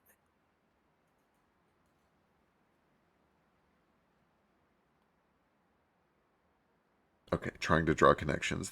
So Ishida had the fork. It eventually made its way to the Allards. If the Lunar Vault is what I think it is, that means that they were in leagues with whichever witch that was. Looking through notes. Describe. You remember when we had to travel north through the swamp and the racist monkeys to get to the weird temple that only came up during the lunar event? Mm-hmm. I'm suspecting that that Oh. is the Lunar Vault. Or that it's something like that. I don't know. Was she a witch? What's her name? Esme? I can't fucking remember. Yeah, Esme, that's the one. Oh my god, it's correct. Alistair does manage to dispel the kind of ward on the journal. He used it as a coaster at the tea party.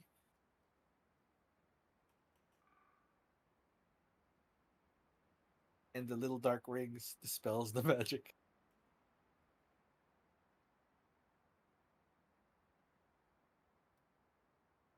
All right, once it's dispelled, let's crack it open. Let's see what's in there.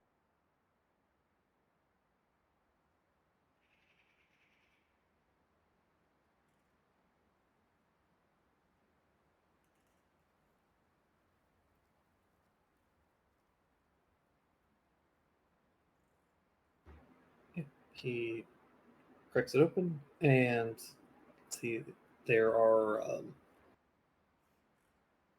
there's the book itself, and then there's also a handful of like loose papers that have been kind of slotted in, almost like letters and missives that have been kind of tucked inside. Right, right.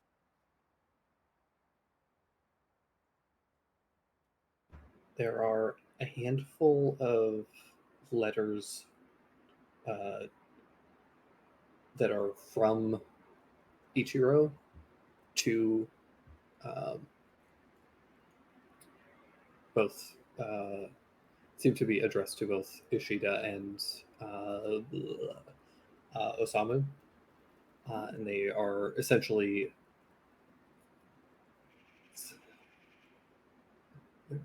like one side of a conversation that is Ichiro kind of like accepting the terms of their arrangement,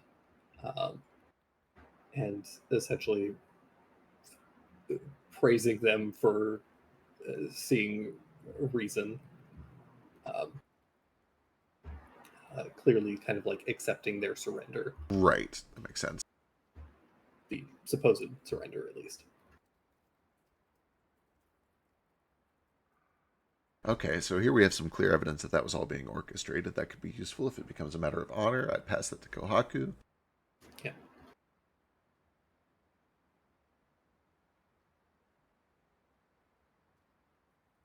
Keep reading, looking for any mention of the Lunar Vault or the key. You don't find any mentions of the Lunar Vault, but you do see a couple mentions of from Osamu to Ishida, mentioning that that Ishida's associate Esme had arrived. Oh, There we go. Their arrangements were being made to satisfy her requirements. Well, there we have it. Okay. So Ishida was working with Esme to retrieve the finger. And that is where my memory stops. I forget what the finger is good for and what she needed it, but I remember that it was really bad and we couldn't stop her. And that she had to fight something else to get it? I think the thing that you kind of continuing to read through the missives, they're all like a little bit vague. Like they're clearly speaking using terms that are intentionally being kind of like obfuscated and deceptive. Right. To, prevent people from just like reading their letters. like thieves can. But you have very good insight and you have a decent number of a decent amount of like context for the situation and these individuals. So you find that there is Osamu mentions that Esme had brought a finger, which they then used to produce a book. Okay, so the finger has already been trade quested away for some sort of a book. Does it mention anything about what the book is used for? And also, do we know who has the key or the finger? Like, where did the finger end up, and why did they want it? Let's see here.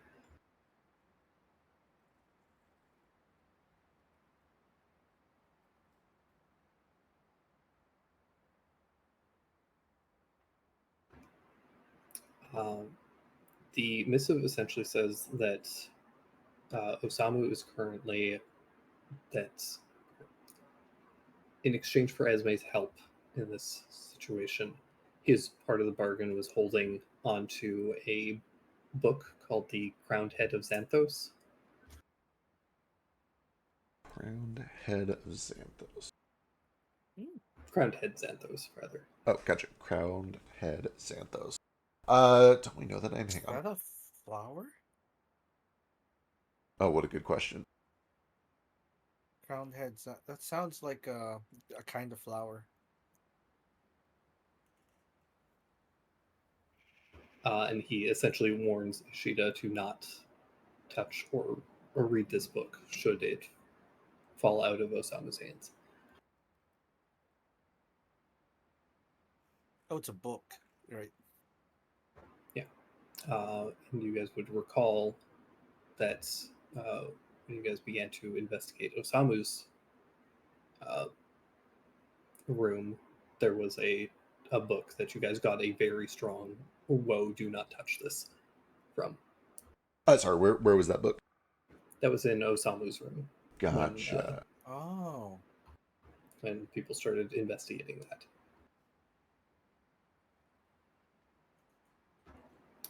And the missive essentially says that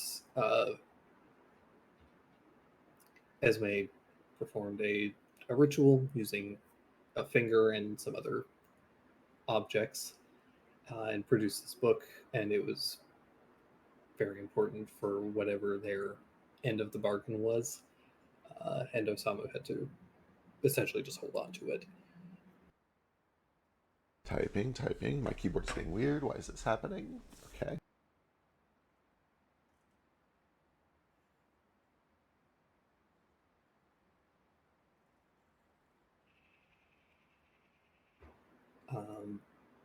In addition to that,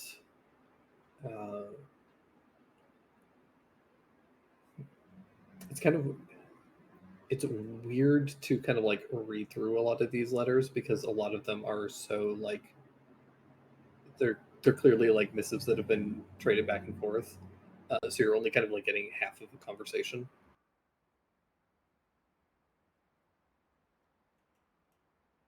But you also get find a couple of letters from another source, which is Heiyujin. Oh, it's him. And you guys are able to piece together that Heiyujin was essentially a spy for Ishida who had infiltrated the Fox province and was keeping tabs on like their dealings and particularly focused on the trade in the port to monitor like what their financial situations were and if trade routes could be kind of like disrupted and that sort of thing. Okay. Butani would love to know that. Sure would. In addition to that, at some point, Heiyujin kind of had come across information about hats, essentially, and was like, had essentially proposed to Ishida that he could potentially find such an object for his lord, and that may accelerate their plans.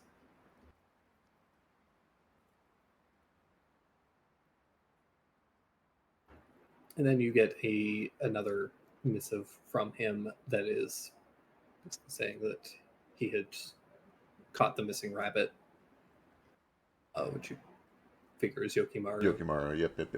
Yeah. And that he would return to Ishida with 2 prizes in hand. Presumably Tomo? You get since it was Yokimaru and then the hat that he later gave to Ishida. Oh, right. And this all kind of like timeline-wise lines up with when you guys first arrived in Hoshinagawa. That was when Heiyujin discovered the witch and the hats, and then shortly after bailed, presumably was able to track down a hat himself, and then brought it to Ishida.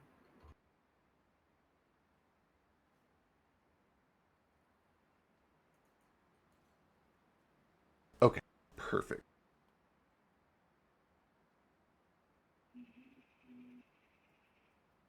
All right, that implicates a lot of people in a very big web. Web.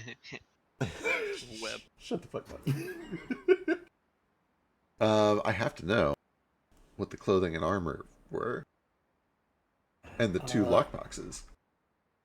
A lot of the clothing appears to just be glamored, and there's a handful of and there's some minor durability and cleanliness type enchantments. It's all very like not combat practical, but is very nice, formal clothing if anybody wanted to take it, I guess. And the armor is kind of similarly. It seems to be primarily just like a ceremonial thing. Got it. And the magic on them is kind of just like glamour stuff, or does it have benefits? Primarily just glamour. There's a little bit of it's magic, so it's a little bit more durable and that sort of thing. But it's not enough to be like a +1 bit of armor or anything like that. Seems to primarily just be for formal and political wear. Perfect.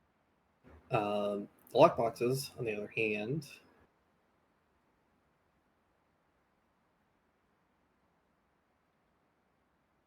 There might be keys. they are similarly locked. So I will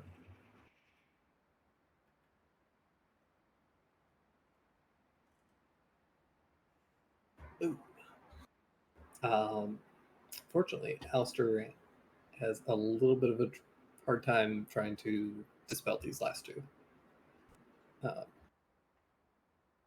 They're magically locked then. They have some kind of a ward on them.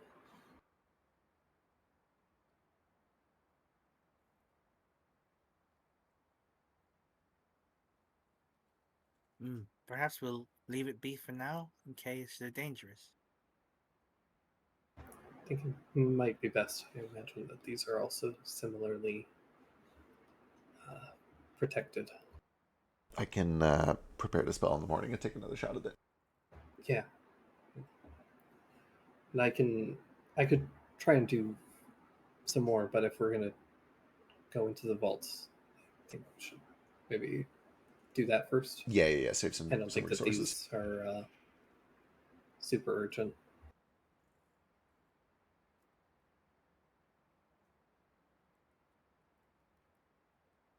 Yeah, the lockboxes may have keys in them, but if they did, that'd be odd. Yeah. Maybe keys could have gems or other magical artifacts. Big enough for spell scrolls too. There's a lot of stuff that they could be in, or could be in here.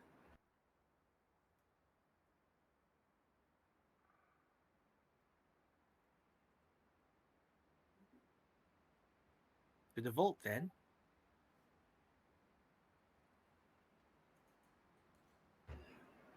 All right. Feeling somewhat satisfied with your investigation, you guys leave the rest to the magistrates who begin to start going through the room as well. Also reading through the journal and through the missives and things to just keep a record of their own.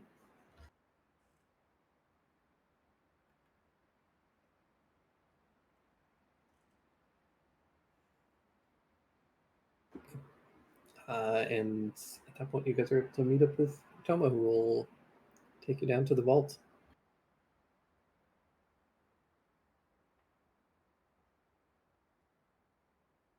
And I think you guys entering the vault is where we will pick up in 2 Yeah. weeks. 2 Uh, 2 weeks. Yeah, yeah. I'm sorry. We will be off next week just because of some family stuff. But then we should be back on full on our regular schedule again, hopefully for a while. Sorry, I would love to kind of keep going into the vault thing a little bit, but my throat is actually getting a little bit sore. So That's fair. Rest up. You went the whole thing. You did it. I did. Fortunately, you guys were willing to just banter and fuck around for a lot. Yeah, I'm a glad lot of we this. could. This was like the least amount of D&D that we've done in I'm a glad we could 4-hour just session. camp and fuck around a lot for you. Yeah, it was We'll nice. happily do it. I appreciate it. Anytime. Nearly had a fake religious fight. True.